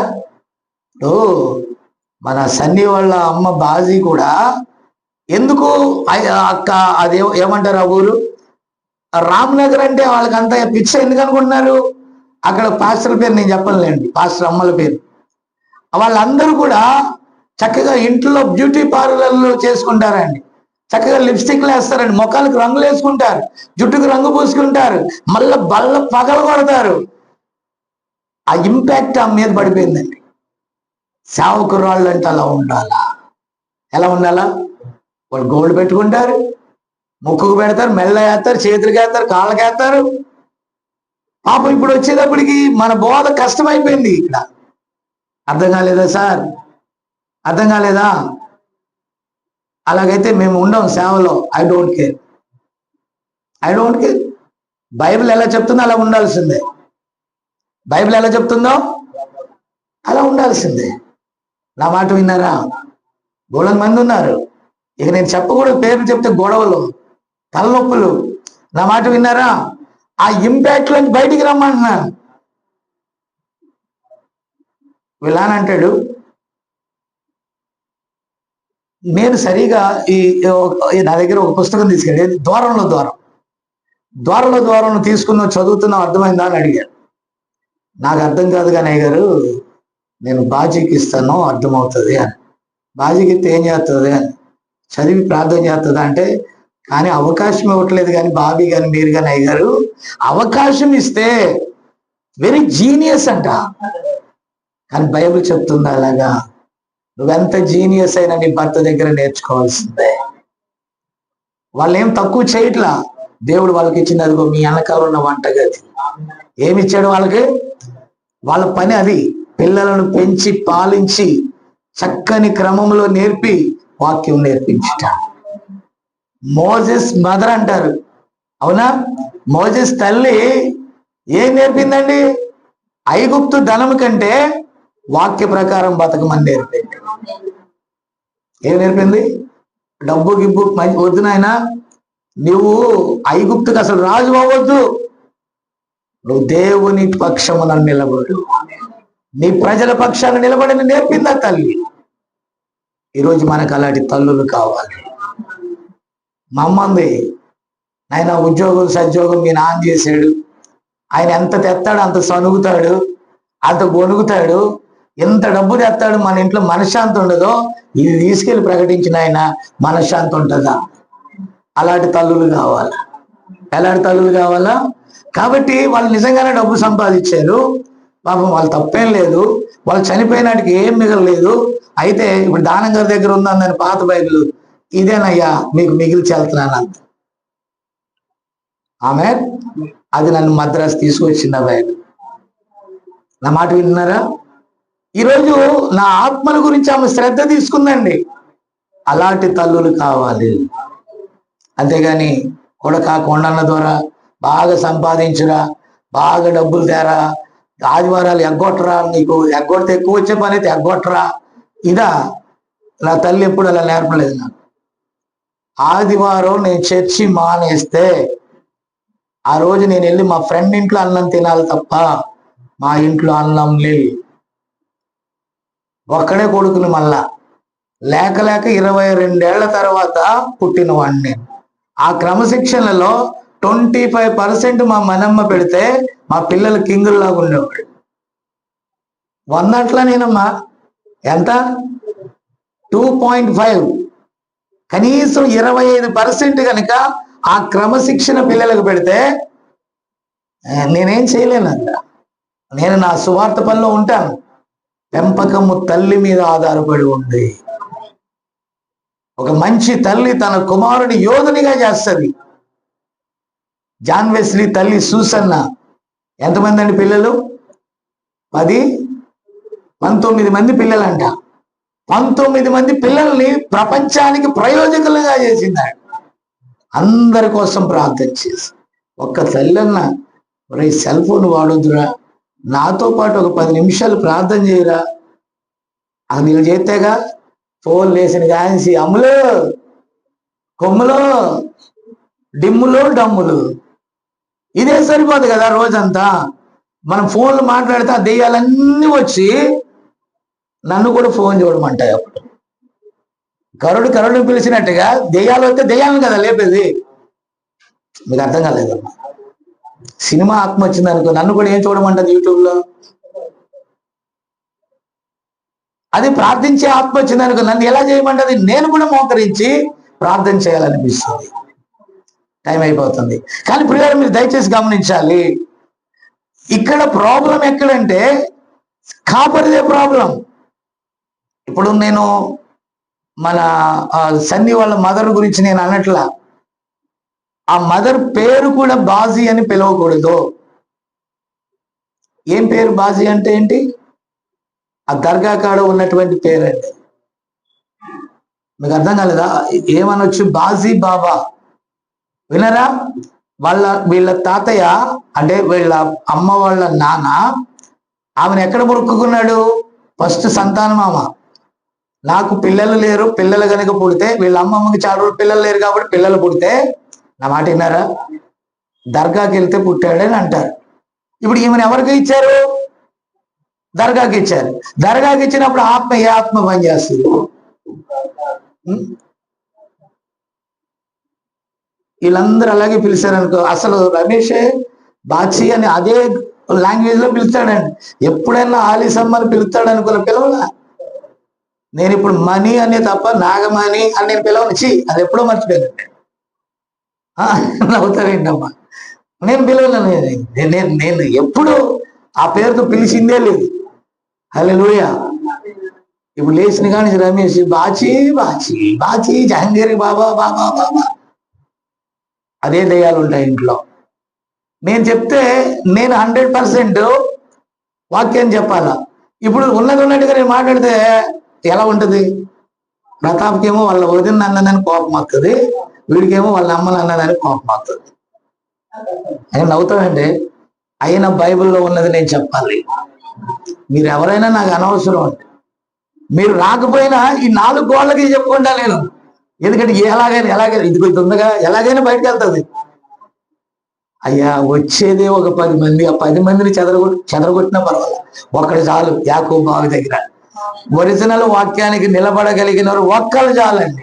అంతేనా? అలా ఉండాలంటున్నాడు కదా పాస్టర్స్. నా పాయింట్ అర్థం కావట్లేదా? నువ్వు కూడా బాజమ్మ అని పిలుస్తావా? Okay, very good. పిల్లలు దయచేసి వినాలి. No sir, no sir, no sir, no sir. అవన్నీ మీ మీద పనిచేస్తాయి, కుటుంబానికి భారంగా ఉంటాయి. నా మాట విన్నారా? ఎలాగో ప్రీతిని ఎక్కడ మొక్కుకోవాలి, పుట్టేశారు కాబట్టి ఇంక మొక్కుకోలేదండి. నా మాట అర్థమైందా? చిన్నాన్ని కూడా ఎలాగో మొక్కుకోవాలా. వాడి పేరు కూడా మరి చిన్న అని ఎందుకు పెట్టాడో నాకు తెలియదు, కానీ చిన్న బాబాడు నో సార్. కాబట్టి పిల్లరా అక్కడ అన్నీ అంతే. రండి, బయటికి రండి. వాక్యం వచ్చింది కదా, బయటికి రండి. వాక్యం వచ్చింది కదా, మార్చుకోండి. వాక్యం వచ్చింది కదా, సరి చేసుకోండి. ఆమేన్. నా మాట విన్నారా? కాబట్టి ఇక్కడ అన్నాడు, ఆ గొప్ప వ్యక్తులుగా ఆ మందిరాల్లోకి వాళ్ళు వెళ్ళినప్పుడు ఆమె తన భర్తకి లిల్లీ పుష్పం అంత మంచిది కావచ్చు, కానీ ఆమె సరైన వస్త్రాలు వేసుకోకుండా ఇప్పుడు వచ్చిన లేటెస్ట్ డిజైన్స్ శరీరం అంతా కనబడే డ్రెస్సులు వేసుకుంటే వాళ్ళ ఆయన ఓకే నేను 10,000 ఇస్తా, మొత్తం సిరిగిపోయిన బట్టలన్నీ కట్టుకో, ఫ్యాషన్ అన్నావుగా అని ఇచ్చాడంటే ఇక్కడ అంటున్నాడు ప్రవక్త, అతడు తన భార్యని వ్యభిచారిణిగా చేస్తున్నాడు. మరి బోధించాలా లేదా? సంఘంలో బోధించాలా లేదా? అనుమతి ఇవ్వచ్చా? లేఖనం ఎరిగిన భర్త అనుమతి ఇవ్వచ్చా? లేదు, అనుమతి క్వశ్చనే లేదు. లేఖనం ఎలా చెప్తుందో వాళ్ళ వస్త్రధారణలో ఉండాలి. ఏమేన్? కాబట్టి పిల్లరా, ఇప్పుడు బోధకులు ఎందుకు సంఘములో గద్దించలేకపోతున్నారంటే ఆయన మాట వినుడనే అంశంలోనే చెప్తున్నాడు. వారికి ఆ సువార్త అనేది ఒక భోజనం టికెట్. ఒకవేళ ఉన్నట్టుగా బోధించారనుకో, పేరు ప్రతిష్టలు పోతాయి. పేరు ప్రతిష్టలు పోయాయి అనుకో, కానా నీళ్ళు. ఏ నీళ్ళు? అదే కదా. ఇప్పుడు సంఘంలో ఉద్యోగం తీసేస్తే ఏమైపోతాం? పోస్ట్ తీసేశారనుకో కాపరికి, ఏమైపోతాం? నాకు చాలా సంతోషం ఏంటంటే, ఎక్కడో ఒక కాపరిగా దేవుడు నన్ను పెట్టలేదండి. దేవుని స్తోత్రం. నన్ను సువార్తను మోసుకుని వెళ్ళేవానిగా పెట్టాడు. మీకు అర్థమైందా? ఒకవేళ నన్ను కూడా ఒక చర్చి కేసు కట్టేశాడు అనుకో, వాళ్ళందరూ ప్రతాప, రాయ ప్రతాప, సందా పెట్టి ఖాళీ అయింది ప్రతాప, ఏసేవా నువ్వు కనపట్టలేదు, సందా పెట్టి ఆదివారం ఖాళీ అయింది అని నేను అడగాల్సి వచ్చేది. కానీ దేవుడు అలా పెట్టలేదు. దేవుని స్తోత్రం కలుగును గాక. మీరు దేవుని రాజ్యంలో కనపడాలి. మనమందరం మధ్యాకాశంలో ఉండాలి. మనమందరం దేవుని రాజ్యములో ఆనందించాలా. మనమందరం 1000 ఏళ్ల పాలనలో ఉండాలా. అదే నేను బోధించేది. మీరు కోరుకోవాల్సింది కూడా అదే. Praise the lord. ఇప్పుడు చూడండి, ఇడంటున్నాడు, నీవు కేవలం ఏ ఆదాయము దాని వలన వచ్చును అనే దానిని బోధించిన కాపరి, నీకు ఆదాయ మార్గాల కోసం బోధిస్తున్న కాపరి, నీ తిండి కోసం బోధిస్తున్న కాపరి, అది దేవుని దృష్టిలో అవమానం. నీవు కేవలం పేరు కొరకు, లేకపోతే కన్వెన్షన్ల కొరకు, ఏదో లోకపరమైన విషయాలకి దేవుని ప్రజలను హెచ్చరించకుండా నీవు క్రీస్తుకు ప్రతిదానిని వాక్యానికి సమర్పించకుండా నీవు వదిలేసావనుకో, తన గూటిలోని పక్షిరాజు అనేటటువంటి అంశంలో బోధించాడు. అది కాపరి, నీకు అవమానం. నువ్వు అలా వదిలిపెట్టడానికి కాదు కాపరిని ఇచ్చింది దేవుడు. దావీదు ఎలుగుబంటి నోట్లో ఉన్న చిన్న గొర్రెపిల్లను వదిలేడా? సింహము నోట్లో ఉన్న గొర్రెపిల్లను వదిలేడా? ఈ ప్రజలు నశించిపోతారు దేవుని వాక్యం లేకపోతే. అందుకని నువ్వు వాక్యం దగ్గరికి వారిని తీసుకురావటానికి నువ్వు ప్రయాసపడాలి. ఇప్పుడు ఈ క్రమంలోనే మనం సక్సెస్ అవుతాం అన్నప్పుడు, ఒక టీచరు ఆ పిల్లవాళ్ళు పాస్ అయ్యి ఉత్తీర్ణులయ్యే పాఠాలు చెప్పాలా, ఫెయిల్ అయిపోయే పాఠాలు చెప్పాలా? మనం దేవుని రాజ్యానికి వెళ్ళే వాక్యం చెప్పాలా, లోకపరమైన వాక్యం చెప్పాలా? కలుషిత వాక్యం చెప్పకూడదు. ఉన్నట్టుగా బోధించు. ఆమె జీతం కోసం కాదు, డబ్బుల కోసంగా. నా దగ్గర చాలా మంది పాస్టర్స్ మాట్లాడుతూ ఉంటారు, పాస్టర్ గారు మీకు ఎలా నడుస్తుందండి అని. నడిపించే వాడిని బట్టి నడుస్తున్నానండి అన్న. మీకు ఎలా నడుస్తుందంటే, నన్ను పిలిచిన వాడు నమ్మదగిన వాడు, అలాగే నడుస్తుందని చెప్పాను. సొంత ఇల్లు ఉందా అన్నాడు, ఒకప్పుడు ఉంది ఇప్పుడు లేదన్నా. సొంత కారు ఉందా అన్నాడు, అప్పుడు ఉంది ఇప్పుడు లేదన్నా. మరి ఏముంది అన్నాడు, సొంత భార్య ఉంది, సొంత శరీరం ఉంది అన్నాడు. అదే కదా, మరి ఏం అద్దెలు కాదు కదా. కాబట్టి మీరు అర్థం చేసుకోండి. అలాగన ఇప్పుడు అలాగే దేవుడు నాకు ఇచ్చినది ఏ రీతిగా నన్ను పిలిచాడో అదే రీతిగా నేను దేవుని కోరుకున్నా. ఇంకేం సొంతం కావాలి నాకు? మరి ఇల్లు ఉన్నది అన్నారు కదా, ఏమైందంటే ఆయనే ఇచ్చాడు, ఆయనే తీసుకున్నాడు అన్నారు. మీకు అర్థం కాల? నాది కాదండి, మా నాన్న మా అమ్మ కట్టించలేదు, నేనే కట్టించుకున్నా. ఆయన ఇచ్చాడు, మళ్ళీ ఆయన అమ్మేమన్నాడు, అమ్మేశాడు. కారు ఏదన్నాడు, ఆయనే ఇచ్చాడు, ఆయనే తీసుకున్నాడు అన్న. అయ్యి బాబు, ఇలాగైతే ఎలా పాస్టర్ గారు? మరి అలాగే బోధించమన్నాడు ఆయన. నువ్వు ఏ స్థితిలో ఉన్నా, దీన స్థితిలో ఉన్నా, సంపన్న స్థితిలో ఉన్నా, ఒక ఆయన మైక్లో ఊదర కొట్టేస్తున్నాడు. జాన్ కోలా గారు వస్తున్నారు, వాళ్ళు కర్ణాటకలో వాక్యం చెప్తాడు, ఆయన ఎవరది చెన్నైలో వాక్యం చెప్తాడు, ఎక్కడెక్కడో తిరుగుతూ ఉంటారు. ఇప్పుడు ఆయన వస్తున్నాడు అనగానే ఆటోలో దిగానండి. అంతకుముందు ఒకసారి వెళ్ళినప్పుడు కారులో వెళ్ళాను, రెండోసారి ఎక్కడ దిగా? ఆటోలో దిగలేదు. అయ్యి బాబోయ్, నా కారు పంపివ్వండి కదా పాస్టర్ గారు అన్నాడు. యా అన్న, ఆటో రాదా అండి మీ ఇంటికి అన్న? వస్తుంది, ఎవరైనా చూస్తే అని అనుకుంటారేమో. అయితే పాస్టర్ గారు మీరు ఒక పని చేయండి, ఆ పక్కన ఒక ఇల్లు ఉంది మన వాళ్ళ దగ్గర, ఆ ఇంట్లోకి వెళ్ళండి అన్నాడు. మళ్ళా ఆటోని అక్కడి నుంచి ఎంత ఒక 1/2 కిలోమీటర్ ఆటో తీసుకెళ్ళాం. ఆటోడు గోల, ఇక్కడికి అన్నారు కదా. ఈయన అంటాడు కాపరి, మనం ఇద్దాం లేరా బాబు 100 రూపాయలు, ఆటో ఉన్నాడు బొమ్మని ఇక్కడ వద్దు అన్నాడు. ఇక్కడ ఒకరు వర్షిప్ చేస్తున్నారు, మళ్ళా ఈయన కారు పంపి ఆ కారులో తెస్తున్నారు నన్ను. అంత అవసరమా బిల్డప్? పౌలు గారు ఏమన్నాడు?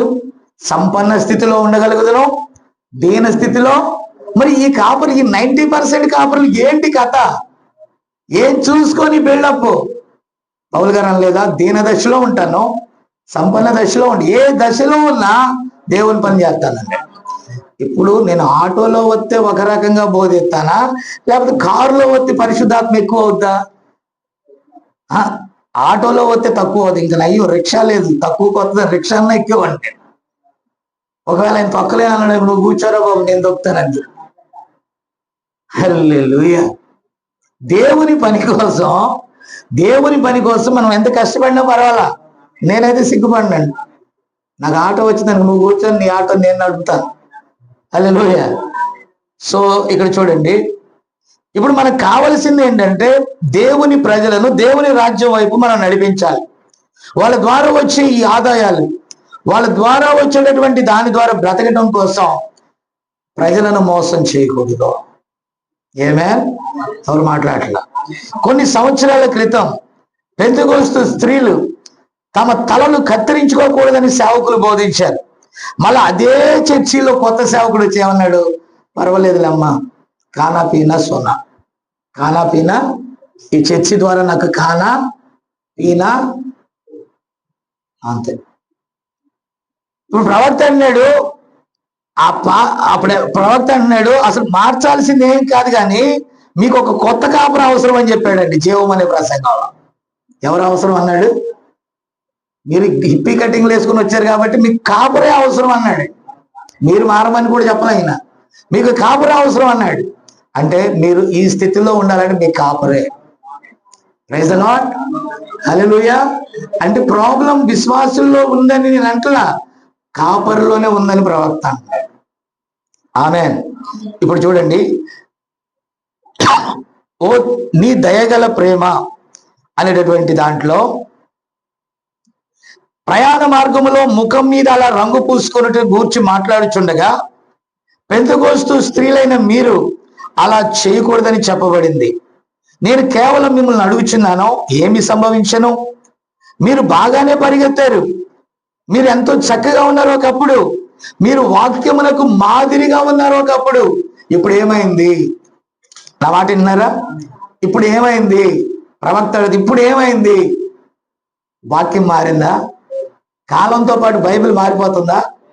కాలంతో పాటు అప్పుడు తప్పు అన్నది ఇప్పుడు రైట్ అవుద్దా? లేకపోతే అప్పుడు రైట్ అన్నది ఇప్పుడు తప్పు అవుద్దా? నిన్న నేడు నిరంతరం బైబిలే. మార్పు ఎక్కడ వచ్చిందంటే కాపర్లో వచ్చింది. ఆమె మీరేమనుకుంటారు? ఇంత దుర్మార్గుడైన కాపర్ దొరికాడు అనుకున్నారా? చెన్నైలో ఇంత కఠినంగా చెప్పే సేవకుడు ఏంటి అనుకుంటున్నారా? నేను చెప్పకపోతే, ఈరోజు నేను కఠినంగా ఉంటే రేపొద్దున నన్ను బట్టి మీరు సంతోషిస్తారు. ఈరోజు నేను లూజ్గా ఉంటే ఈ దుర్మార్గుడని అప్పుడు అంటారు. అక్కడ నేను కరెక్ట్ గా బోధించకపోతే దుర్మార్గుడని ఎక్కడ అంటారు? నరకానికి వెళ్ళాము ఈయన బోధ వల్ల అని అక్కడ ఏడుతారు. నేను ఇక్కడ మీరు తిట్టుకున్నా నేనేం బాధపడను, కానీ అక్కడ సంతోషిస్తారు. నేను అక్కడ ముఖాలే చూస్తున్నా, ఇక్కడ ముఖాలు చూడండి. నేను ఇక్కడ మీరు ఎన్నన్నా తిట్టుకోండి, ఇక్కడ ముఖం చూడడం, పరలోకంలో ఉన్న ముఖమే చూస్తాను. దేవుని స్తోత్రం కలుగును గాక. హల్లెలూయా. కాబట్టి పిల్లరా, ఇప్పుడు ఆ స్త్రీలు ఆ హిప్పీ కటింగ్ చేయించుకొని వచ్చి బాగా పెయింటింగ్ వేసుకొని పాట పాడుతూ ఉంటే అంత్యకాల అభిషేకం అంటే ఎగురుతా ఉంటారు. రంగు తలతల అంటది, వెనక రంగే, ముఖం రంగే, ఇక్కడ రంగే, అక్కడ రంగే, మొత్తం ఎగురుడు దూకుడే. వాళ్ళు అంటారు, ఉద్యోగం చూడండి ఎంత బాగా ఉందో. ఉద్యోగం చూడటానికి వచ్చారా, ఎగిరే ఆమెను చూడటానికి వస్తారు అక్కడికి? ఎవరు మాట్లాడేంటి? 200 మంది ఒకే డ్రెస్ వేసి, ఒకే లిప్స్టిక్ కొట్టి, ఇంత పొడుగు ఏలాడ తీసుకొని, చక్కగా ముఖాలకి గులాబీ కలర్ పెయింట్ వేసుకొని, నేను చెప్పాను కదా, వాళ్ళ చర్చిలో వాళ్ళు పర్మిషన్ ఇస్తారండి. దేనికి? Beauty parlour training. అమ్ములు పంప తీసి వెళ్ళావు కదా, బ్యూటీ పార్లర్ నేర్చుకోవద్దు, వదిలే. తగు మాత్రం ఉద్యోగం చాలు మనకి. దేవుని స్తోత్రం. ఎవరైనా ఉన్నారు పంపిస్తా కోర్సు? ఓకే, చెన్నై తెలియదు కదా, ఏది అడిగినా ఏ కోర్స్ చేసినా నన్ను అడిగి చేయండి. అయ్యా మా నాయన్ని మా అమ్మని అడుగుతాం, మిమ్మల్ని అడిగేది ఏంటంటే మీకు బైబిల్ కావాలంటే నన్ను అడగండి, బైబిల్ ప్రకారం కావాలంటే. దేవుని స్తోత్రం కలిగిన గాక. మీ అమ్మ నాన్న మిమ్మల్ని ఇక్కడ పుట్టించారు, దేవుని వాక్యం ద్వారా మిమ్మల్ని అక్కడ పుట్టడానికి నేను చెప్పిన వాక్యం మీకు దోహదపడింది. మీరు తిరిగి జన్మించిన వారు వాక్య ప్రకారం నడుచుకోవాలి. ఆమేన్. కాబట్టి ఇదంతా కూడా ఈ హాలీవుడ్ మూమెంట్ ని ప్రవక్త ఇష్టపడట్లేదండి. అదే జీవమనే అంశంలో 60వ పారాగ్రాఫ్ లో, అయితే వృద్ధ వేషధారి సంఘానికి వెళ్ళి గాలిలో వారి ముక్కును ఉంచి ఎవరి వలన వారు నటించి ఇష్టపడి లోక సంగతుల కొరకు వెళ్ళి చెప్పును, ఈ సంకుచిత మనసు గల నీ కాపరి కంటే నా కాపరి విశాలమైన మనసు గలవాడు. అయ్యో, అంత కఠినంగా పెట్టేశారా ఏంటి? మీ చెవులకి ముక్కులకి లేకుండా చేశాడా మీ కాపరి? అమ్మేసుకున్నాడా? ఏం అమ్మేసుకున్నాడా? ముక్కు కమ్ములు చెవులకి పెట్టి అమ్మేశాడా మీ పాస్టర్? అమ్మలేదయ్యా, పెట్టుకోనివ్వడు. అలాగా అయితే మా సంఘానికి రండి. నేనంట్లా ఇక్కడ చెప్తున్నాడు ప్రవక్త. వాళ్ళు అంటారంట, మా సంఘానికి రండి, మా సేవకుడు విశాల హృదయం కలవాడంట. ఏ హృదయం? మీరు ఏం చేసినా మా పాస్టర్ గారు కిక్కురు మనడు. ఓయమ్మ, అసలు ఇదేం కాపురే? ఏమన్నా ఈ పాస్టర్ ఏమన్నాడంట చెప్పరేంటండి? కిక్కురు మనడంట. ఏం తప్పు చేసినా ఏమన్నాడంట? 10 మంది కాదు, 50 గొర్రెలు వెళ్ళిపోతాయి. అంతేనా? పాపం ఇక్కడ సచ్చినట్టు కూర్చున్నాడు. ఆదివారం కూడా ఎక్స్ట్రా జీతం వస్తే, mummy what about mummy, Sunday లేదు మండే లేదురా. ఏ రోజైనా దేవుని దృష్టిలో మాట్లాడండి.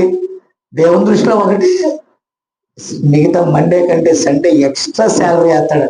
ఎక్స్ట్రానా? మనకు కావాల్సింది ఏంటి? మాట్లాడండి అండి. బైబిల్ ఏమంటుంది?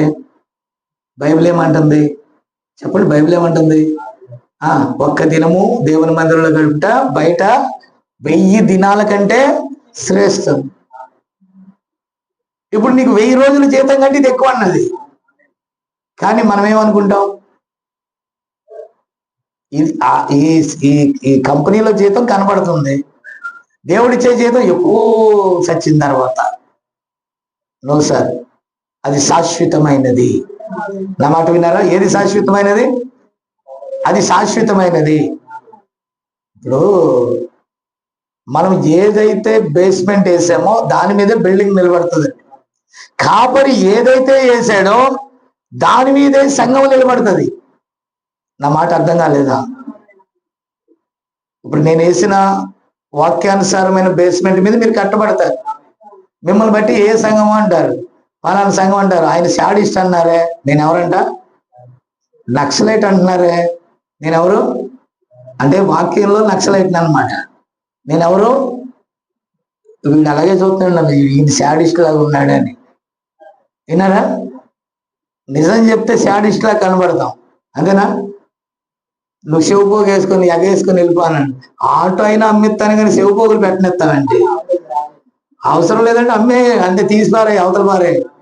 దేవునికి విరోధమైనది ఏది అక్కర్లా, వచ్చిన కాడికే ప్రాప్తం. అందుకే నన్ను క్యాబ్ అన్నా చేసుకోమని. అదేంటది? ఈ చెవుపోగు వచ్చే జనం ఎంత జనం, ఆ జనం పోగు చూసి రండి పోగు బండి ఇదని. ఇది చెవుపోగు బండి అంటారు. దాన్ని ఒక బొమ్మ వేయాల, వెనకాల ఆల్బమ్ ఒకటి వేయాలి, చెవుకి అలా పోగేసినట్టు. అవసరం అది? నో.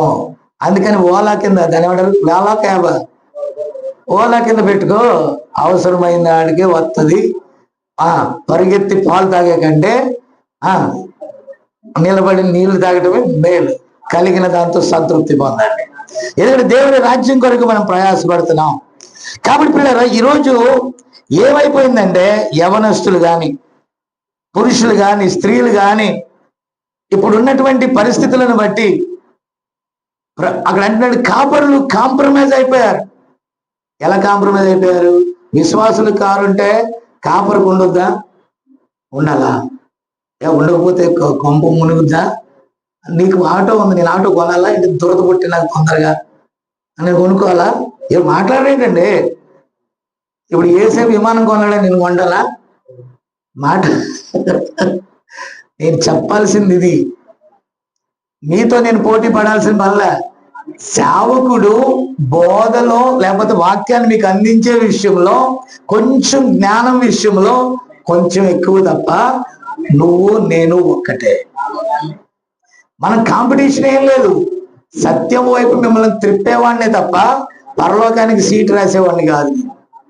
ఆమె పరలోకానికి వెళ్ళే మార్గం ఏదో చూపించేవాడిని మాత్రమే. Praise the lord. అంతేగాని కాపరులు విశ్వాసులతో పాటు ఇప్పుడు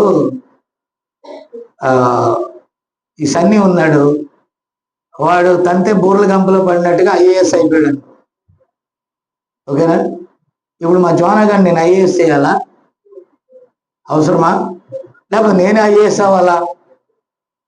పులిని చూసి నక్క వాత పెట్టుకున్నట్టుగా ఈరోజు ఈ కాపర్లు అలాగే ఉన్నారు. ఎలా ఉన్నారండి వాళ్ళు? నా మాట అర్థం కావట్లేదా? ఎలా ఉన్నారు వాళ్ళు? కాంపిటీషన్. దేంట్లో కాంపిటీషన్? పరలోకం గురించా? ఐగుప్తు ధనం కంటే క్రీస్తు విషయమైన నింద గొప్ప భాగ్యం అనే విషయంలోనా? బైబిల్ ఏమని చెప్తుంది? పౌలు గారు ఏమన్నాడు? ఈ లోకమును క్రీస్తు నిమిత్తం పెంటతో సమానంగా ఎంచుకున్నాను అన్నాడు. అది కాంపిటీషనా? లేకపోతే ఐదుగురు చెన్నై నుండి వస్తున్నారు, ఆ చెన్నై నుండి వస్తే 2 కొమ్ములు ఏమైనా మొలిసినాయా? నా పేరు కింద చెన్నై అని వస్తున్నారు. చెన్నై ఎవరో ఆ చెన్నయ్య నాకు తెలియదు. ఎవరో చెన్నయ్య విన్నారా? నాకు మద్రాసు తెలుసు, చెన్నై ఎవరో తెలియదు. నాకు ఎవరు నాకు తెలియదు. ఎవరో చెన్నై అంటేది. ప్రియులారా, ఇది మహాపట్టణం, ఒక ఓల్డ్ సిటీ. సిటీ నుంచి వచ్చినంత మాత్రాన యేసు ప్రభు నేను మోసుకురావాలి కానీ అదేనా? ఒక ఫార్చునర్ కారు తెచ్చి మీ ఇంటి ముందు పెట్టి కారు తెక్కకుండా ప్రతాప్ అని 2 బౌన్సర్లు దిగి, ఎవరు చిన్న సన్ని పెద్ద సన్ని బౌన్సర్ లాగా వెళ్ళి, ప్రతాప కమాల్ అయ్యగారు కారులో ఉన్నారు, కమిషన్ అంటే తీసుకుని రా అనాలా? This is the family. ఒక తండ్రి పిల్లలకు ఉన్నటువంటి రిలేషన్షిప్ ఎలా ఉంటుందో సంఘానికి కాపరికి ఉండేవలసిన రిలేషన్షిప్ అది. అంతేగాని ఈయన పెద్ద ఇందాక చదివించాను అదే, మందకు మాదిరిగా ఉండాలి తప్ప మంద మీద అధికారులుగా ఉండకూడదు. ఈరోజు సేవకులు అనగానే ఏమైపోయింది? బ్రాండ్.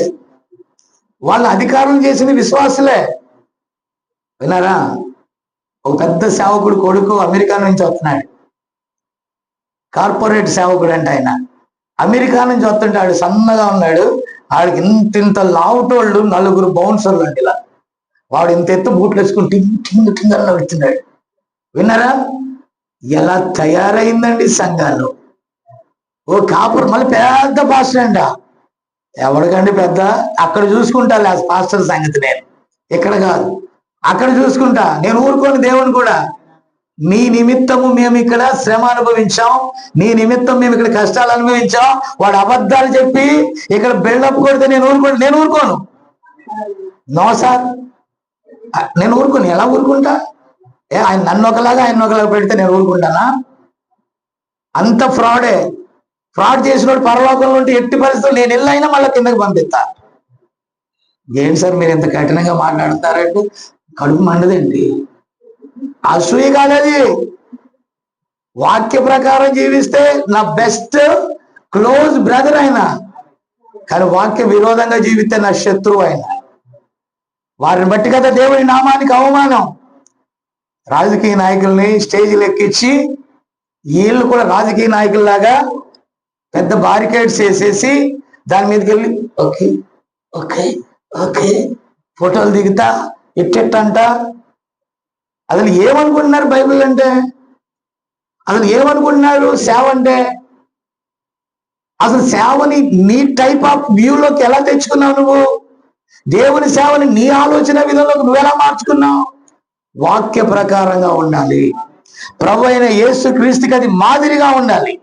చూడండి, వారు ఆ ప్రజలను పెద్ద సభ కలిసి వారిని దూరంగా గెంటి వారి మత విశ్వాసముల గురించి మాట్లాడు మరొకని పొందుకుంటారు. ఎవడైనా అక్కడ సత్యం మాట్లాడితే వెంటనే తీసేసి సభ సంతకం పెట్టి తీసే మాకు కొత్త పాస్టర్ని అంటారంట. నా మాట విన్నారా? ఇప్పుడు చూడండి, ఇదంతా టైం అవుతుంది, కొంచెం చిన్నగా క్లుప్తంగా చెప్తాను. పెద్దలు ధర్మకర్తలు ప్రతి ఇతరమైన దానిని బయటికి పంపి అది ఎవరిని గాయపరిచినను నిలబడి సత్యం చెప్పగల దైవజనులు మనకు అవసరము. నా మాట విన్నారా? ఎవరు అవసరం? నిజాయితీ కలిగిన దేవుని సేవకులు మనకు అవసరం. నా మాట వినాలి. ఇప్పుడు చూడండి, చాలా సార్లు సువార్తను గురించి ఏమైనా చెప్పడానికి కాపరి భయపడుచున్నాడు. ఎవరి భావనలనైనా ఒకవేళ గాయపరిచినట్లుగా నాకు బాధ కలుగుచున్నది. అయితే మీ మేలు కోసం గాయపరచవలసి వస్తే గాయపరచటమే నాకు ఇష్టమైన కార్యము అన్నాడు ప్రవక్త. మేలు కోరి గాయం చేయటమే మేలు. పై కట్లు కట్టే కంటే కోసి పిండేయటమే మేలు. ఆమెన్. గొర్రెపిల్ల యొక్క వివాహం అనేటటువంటి దాంట్లో ఒక మనిషి తన భార్యను దిగంబరిగా వీధుల్లోకి వెళ్ళనిచ్చి ఒక కీలు బొమ్మ వలె, వినరా, ఆమె అతనిని డిష్లు తుడుచుచు డిష్ తుడిచేటటువంటి గుడ్డ పీలికలుగా ఉన్నటువంటి పరిస్థితి మీకు అవమానం. మీరు మనుషులుగా ఉండాలి. ఇప్పుడు ఎకిలి వస్త్రాలు వేస్తారే, భిక్షగత్తెలు కూడా మంచి చీరలు కట్టుకుంటారండి, వాళ్ళకు ఉన్న రంధ్రాలు కప్పుకోవడానికి. ఓరి నాయన, వీళ్ళేంటి ఉన్న చీరలకు రంధ్రాలు మాట్లాడాల, ఉన్న ప్యాంట్లకు రంధ్రాలు ఫ్యాషనా? అదే చెప్తున్నాను, ఈ ఫ్యాషనే కొంప ముంచే పాతాళపు ఫ్యాషన్. నా మాట మీరు అర్థం చేసుకోవాలి. ఓకే, ఇప్పుడు చూడండి, ఒక పాస్టరు వేదిక నుండి వేడి వేడి గాలి ఉండగానే తారు తీయాలంటండి. వినరా? తన సంఘమును దేవుని వాక్యపు వేడిలోనే, వినరా, అతడు అక్కడ వారిలో ఉన్న చెడును తీయకుండా ఆ తారు ఆరిపోయింది అనుకో, తారు ఏమైపోద్ది? గట్టిపడిపోద్ది. వాక్యపు వేడి ఉండగానే పనికిరాని దాన్ని తీసేయాలి దాంట్లో. ఆమె ఇప్పుడు సేవకుడి పని అదే. నీలో ఉన్న చెడును తీసివేయమని చెప్పటమే, హెచ్చరించడమే కాపరి యొక్క బాధ్యత. ఆమేన్. ఏదో ఒక రోజు నీ సంస్థ నీ తప్పుడు మార్గంలోనికి బోధించి సమ్మతింపచేయ నీ స్నేహితులు నీ కాపరికి కూడా దాని గురించి ఏమి చెప్పకుండా అతడు నిన్ను అలాగే జీవించుటకు అనుమతించిన యెడల లోకంతో పాటు మీరు నశించిపోతారు. వాక్యాన్ని బోధించి సరైన మార్గంలోకి నిన్ను తిప్పకపోతే ఆమేన్, నీవు లోకంతో పాటు నశించిపోతావు. ఆమేన్. నా మాట అర్థం కాలేదా నీకు? అర్థం కాలేదా? ఇప్పుడు నేను చాలా చర్చెస్కి వెళ్తానండి. చర్చెస్ వెళ్ళగానే వాళ్ళు ఏమంటారు తెలుసా? సార్ ఎంత టైం తీసుకుంటారు అంటారు. నీ చర్చిలోకి వచ్చి నేనేం తీసుకుంటాను, ఇది కాదు కానీ బేరం, నువ్వు ఎంత టైం ఇస్తావు అని. మీకు ఇబ్బంది లేకుండా అరగంటలో ముగించే టైం ఇస్తానండి. నాకు ఇబ్బంది లేదు, అరగంట కాదు 6 రోజులు బోధిస్తాను నేను. నీకు అది కాదు కథ. నీ గొర్రెలు ఎంత లిమిట్ ఉంది, నీ గొర్రెలకి ఎంతసేపు తట్టుకోగలవు, నాకు అది కావాలి అంటే ఎలాగో పాయింట్లోకి వచ్చారు. కానీ గంటకు తక్కువ కాకుండా 45 నిమిషాలు తాకితే సూపర్గా ఉంటాయి నా గొర్రెలు. నేను అన్నం పెట్టి 15 నిమిషాల్లో తిన్నాను అనుకో, ప్లేట్ అన్నం 15 నిమిషాల్లో తినేస్తాడా? పోనీ 5 నిమిషాల్లో తినమన్నానికి ఇంకా తినేస్తాడా? అర్ధాకలితో వెళ్ళిపోవాలా. మీకు అర్థమైందా? ఒక వాక్యాన్ని సేవకుడు ఏం చేస్తాడు తెలుసా? ప్లేట్ మీల్స్ గా మార్చేశాడు. దేవుడు ఏమిచ్చాడు? ఫుల్ మీల్స్ ఇచ్చాడు. వాక్యాన్ని ఫుల్ మీల్స్ ని వీళ్ళ జానుడు పొట్ట కోసం దాన్ని ప్రజలకు ఎంత మార్చేశారు? ప్లేట్ మీల్స్ గా, టిఫిన్ గా మార్చేశారు. ఒక రోజంతా ఒక వ్యక్తి బలంగా ఉండాలంటే పొద్దున్న 2 ఇడ్లీ ఒక గారు వేసుకుంటే అయిపోద్దా? బలం సాయంకాలం దాకా బలంగా ఉంటాడు, రాత్రి దాకా నో. తనకి ఎంతగా ఫీడింగ్ అవుతుందో అంతగా ఎనర్జీ ఉంటుంది. అలాగే ఆత్మ విషయంలో కూడా వాక్యమే మన ఎనర్జీ. ఇప్పుడు వాక్యాన్ని బోధించకుండా మనము అమ్ముడైపోయి ప్రజలను అర్ధాకలతో పడేస్తే దేవుడు శిక్షించడా? తప్పకుండా శిక్షిస్తాడు. మహాసభలకు వెళ్తాం, తండోపతండాలుగా జనాలు వెళ్తారు, అవునా? అక్కడికి వెళ్ళాక అక్కడ పాస్టర్ 10 మంది పాస్టర్లు ఉంటారు, అందరు కలిసి కూడా 2 గంటలు చెప్పడం. ఎంత? 10 మంది 10 నిమిషాలు చెప్పండి అయ్యగారు. 5 నిమిషాలు చెప్పినా మంచిదే. ఆడు 4 నిమిషాలు చెప్పేలోకి గొప్ప పాస్టర్. ఎంత? దేవుడి టయాన్ని నువ్వు అంత ఎందుకు తగ్గిస్తున్నావు? దివిటీలలో నూనె నింపబడే టైం అది. నువ్వు వాక్యముతో నింపాల్సింది పోయి తగ్గిస్తే దీపాలు ఆరిపోక రేగుతాయా? వాళ్ళని డ్రాప్ అవుట్లుగా పెట్టేది నువ్వే. వాళ్ళందరికంటే ముందు నువ్వు ఆగిపోతావు ఎత్తబడిలో. ఆమేన్. నా అంశం అది కాదు, కానీ మనం ముందుకెళ్దాం. ఇప్పుడు చూడండి, మందను విడనాడు పనికి మాలిన కాపరికి శ్రమ. జకర్యా 11:17 అన్నాడు.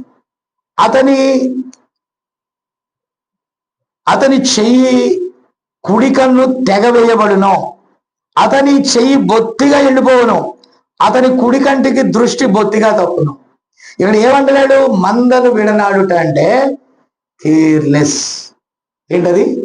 మీకు కేర్గా వాక్యం చెప్పకుండా, పర్ఫెక్ట్గా బోధించకుండా, టేక్ ఇట్ ఈజీ పాలసీ అన్నట్టుగా నేను కనుక వదిలేస్తే దేవుడు అంటున్నాడు, నీ చెయ్యి, ప్రకటించాల్సిన చెయ్యి, బోధించాల్సిన దృష్టి కన్ను నరుకుతానంటున్నాడు దేవుడు. ఇంకా ఇర్మియా భక్తుడు అంటాడు, రక్తము వాడ్చకుండా కత్తి దూయవాడు శాపగ్రస్తుడు. రాత్రి చెప్పింది ఇదే. నా మాట విన్నారా? వచ్చిందా? దగ్గు వచ్చిందా? నాకు గట్టిగా నిలబడితే దగ్గు ఎడిపోద్దు అడిపోద్ది. దేవుని స్తోత్రం కలుగును గాక. కాబట్టి పిల్లరా, మీరు దయచేసి గమనించాలి. ఏమేన్ పౌలు గారు అంటాడు, అయ్యో నేను సువార్త ప్రకటించని యెడల నాకు శ్రమ. ఒక మనిషి జయశీలునిగా ఉండుటకు నీవు ఈనాటి అధునాతన ఆలోచనలతో వెళ్ళవలెను. వారు వెళ్ళి ఇలా అందరూ, ఓ అతడు ఒక చక్కనివాడు కాదా? అతడు ఆశ్చర్యంగా లేడా? అతడు అక్కడ కేవలం చక్కగా నిలబడి 15 నిమిషాలు కూడా ఎన్నడూ ఉండడు. ఎన్ని నిమిషాలు? సూపర్ ప్రసంగికుడు అంట. ఎన్ని నిమిషాలు చెప్తాడు? మీకు సార్కి మీకు క్లాస్ పీరియడ్ టైం ఎంత? పీరియడ్ మీకు క్లాస్ ఇస్తారు అవర్స్, 1 అవర్ అండి.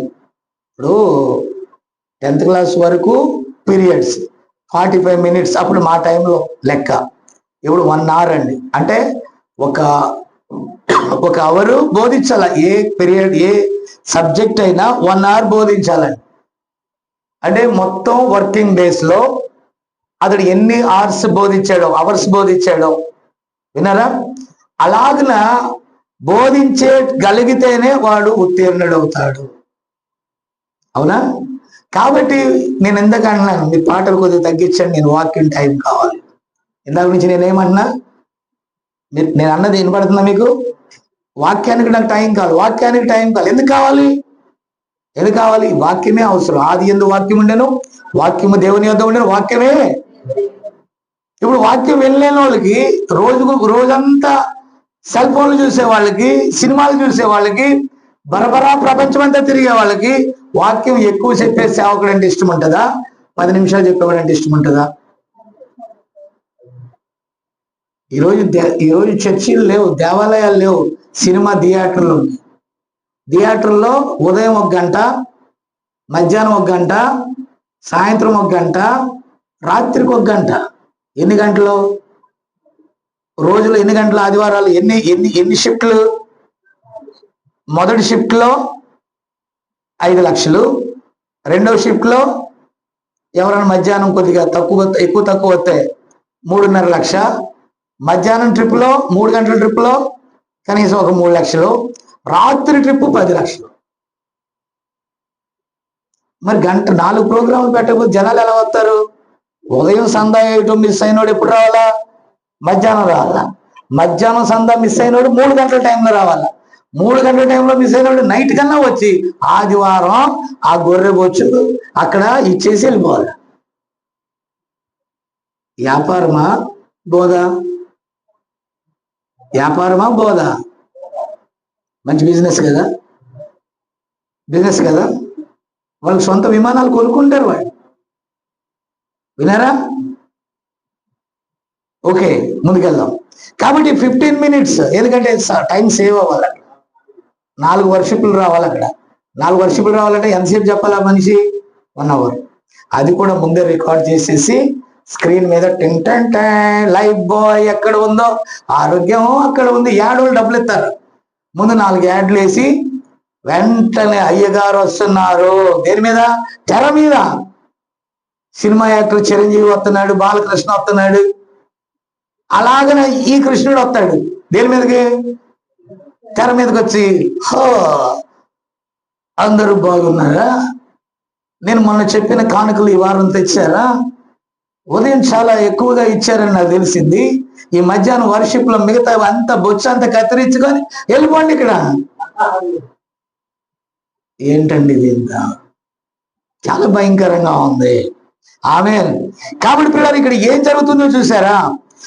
ప్రజల యొక్క ఆత్మలను గురించిన ఆలోచన వారికి లేదు. వినరా? ఆ పాపాన్ని చూసి ఖండించడానికి, బోధించడానికి ఆమేన్ వారికి సమయం లేదండి. నేను ఒక చివరికి మాట చెప్పి ముగిచ్చేస్తా. అయితే అధునాతన ఆయన అమెరికా గురించి చెప్పాడు, ఈనాటి సమాజం గురించి నేను చెప్తున్నా. ఇక్కడ ఏమన్నాడు? మనం ఏం చేశాం? అబద్ధ ప్రవక్తలు వేదిక నుండి అదంతా యథార్థమని వారు చెప్తున్నారు. ఒక రకమైన తలంపుతో ఇది చెప్పుచున్నాను. నేను తప్పు చేసినట్టుగా మీకు అనిపిస్తే క్షమించండి. అయితే నేను నిజమే చెప్తున్నానండి. ఎందుకంటే ఈ తప్పులు తప్పుగా వస్తుంటప్పుడు నువ్వు ఖండించాలి. ఆమేన్. ఈ కాపరులు ఎలాగూ మందను చెదరగొట్టారు, వారికి శ్రమ. మీరు గనుక నిజమైనది బోధించకపోతే ఫలింపని కాపరులకి నరికేసి దేవుడు ఏమంటున్నాడు? అగ్నికి కళ్ళ విసిరేస్తాను. ఈరోజు అసలైన శ్రమ ఎవరికో తెలుసా? కాపరులకే. ఎందుకంటే ఒకరు దేవుని రాజ్యానికి వెళ్ళటమో వెళ్ళకపోవటమో కాపరి మీద విశ్వాసి డిపెండ్ అయి ఉన్నాడు. కాపరి మీద గొర్రెలు డిపెండ్ అయి ఉన్నాయి. ఈ కాపరి వాటిని వదిలేశాడు అనుకో, అడవి మృగాలు తినేస్తాయి. కాబట్టి ప్రియమైన దేవుని బిడ్డలారా, నిజమైన కాపరిని కనుగొని అక్కడికి వెళ్ళి వాక్యం వినాలి. సత్యమును బోధించే వారిని మనం కనుగొనాలి. ఏ మార్కెట్లో ఏది తాజా ఆహారం దొరుకుతుందని మనం వెతుకుతున్నామో, ఈ చెన్నై పట్టణంలో ఎక్కడ ఒరిజినల్ వర్డ్, నిజమైన వాక్యం దొరుకుతుందా అని మనం వెతికి వెళ్ళి దాన్ని తీసుకుంటే పరలోకంలో ఉంటాం. ఆమేన్. మనం ఎంత పోరాటం చేసినా అక్కడి కోసం, ఇక్కడ కోసం కాదు. ప్రార్థన చేద్దాం. ప్రేమగల మా తండ్రి పరిశుద్ధుడా, చాలా సమయమైంది. నీ బిడ్డలు తిరిగినైనా వారి వారి వాహనాలు పట్టుకొని వారి స్వగృహాలకు వెళ్ళాలి. ప్రభా, నీ కృపదాయి చేయనాయన. ఈ చిన్న విశ్వాస పరిచర్యను దీవించండి ప్రభా. అలాగే ఈ యొక్క యూట్యూబ్ ద్వారా కూడా కొంతమంది వింటున్నారు, ఫోన్ కాన్ఫరెన్స్ లో కొందరు ఉన్నారు ప్రభు. వీరందరూ కూడా వారు మందిరాలకు వెళ్ళటానికి అవకాశం లేని పరిస్థితుల్లో ఈ మార్గమున వారు కూడా వింటున్నారయ్యా. వారిని కూడా దర్శించు నాయన. ఇదిగో ఈ వాక్యం వినుచున్న వారు చక్కగా గ్రహించి ఏది యోగ్యమైనదో, ఏది శ్రేష్టమైనదో, ఏది నాయన నమ్మకమైనదో అలాంటి గొప్ప పరిచర్య కోసం, అలాంటి గొప్ప వర్తమానం కోసం వారు తమ జీవితాలను త్యాగం చేయటానికి సహాయం చేయి ప్రభా. వెండి బంగారాలు మేము ఆశించి బోధించట్లేదుగా, మేము ఇతరులకు ప్రకటించాక మేము భ్రష్టులమైపోతానేమో, నేను నలగొట్టుకుంటున్నానని పౌలు గారు అన్నాడు. అలాగే ప్రభా, సత్యము బోధించకపోతే నా నోరు మూసేయనాయన, నిజమును చెప్పకపోతే మా పెదవులకు కాపుకాయి ప్రభా. సత్యమే మా నోట వచ్చును గాక. ఈ గడియకి ఏ వర్తమానం అయితే మీరు ఇచ్చారో దాన్ని అనేకుల దగ్గరికి మోసుకొని వెళ్ళే కృపని మాని ఇందాక ప్రార్థించినట్టుగా నాయన వారి వారి అవసరతలు అక్కర్లు తీర్చమని, కొన్ని మంచి కార్యాలు జరిగాయి, సాక్ష్యాలు వారి హృదయాల్లోంచి వచ్చాయి. అలాగే ప్రభువా ఇంకా కొన్ని అవసరతలు ఉంటుండగా వారి అవసరత అక్కర్లు కూడా తీర్చు. అలాగే నాయన మేము కూడా మరొక రూమ్ కోసం చిన్న ప్రయత్నం చేస్తుండగా అద్భుతం చేయి ప్రభువా. ఇంకా అనేకులు మందలో చేర్చబడటానికి వారు ఇష్టపడుతుండగా దానికి అనుమతితో కూడిన ప్రభా మరి వసతి దొరుకున్నట్లుగా సహాయం చేయి. ఏదేమైనా మా చిత్తం కాదు కానీ నీ చిత్తమే జరిగించమని, వీళ్ళందరినీ నిశ్చయంగా దీవించమని ఆ ప్రభువును రక్షకుడైన యేసుక్రీస్తు నామములో అడుగుచు ప్రజలందరినీ నీ చేతులకే ఆయన అప్పగిస్తున్నాను తండ్రి. ఆమేన్, ఆమేన్. అందరూ వందనాలు. God bless you.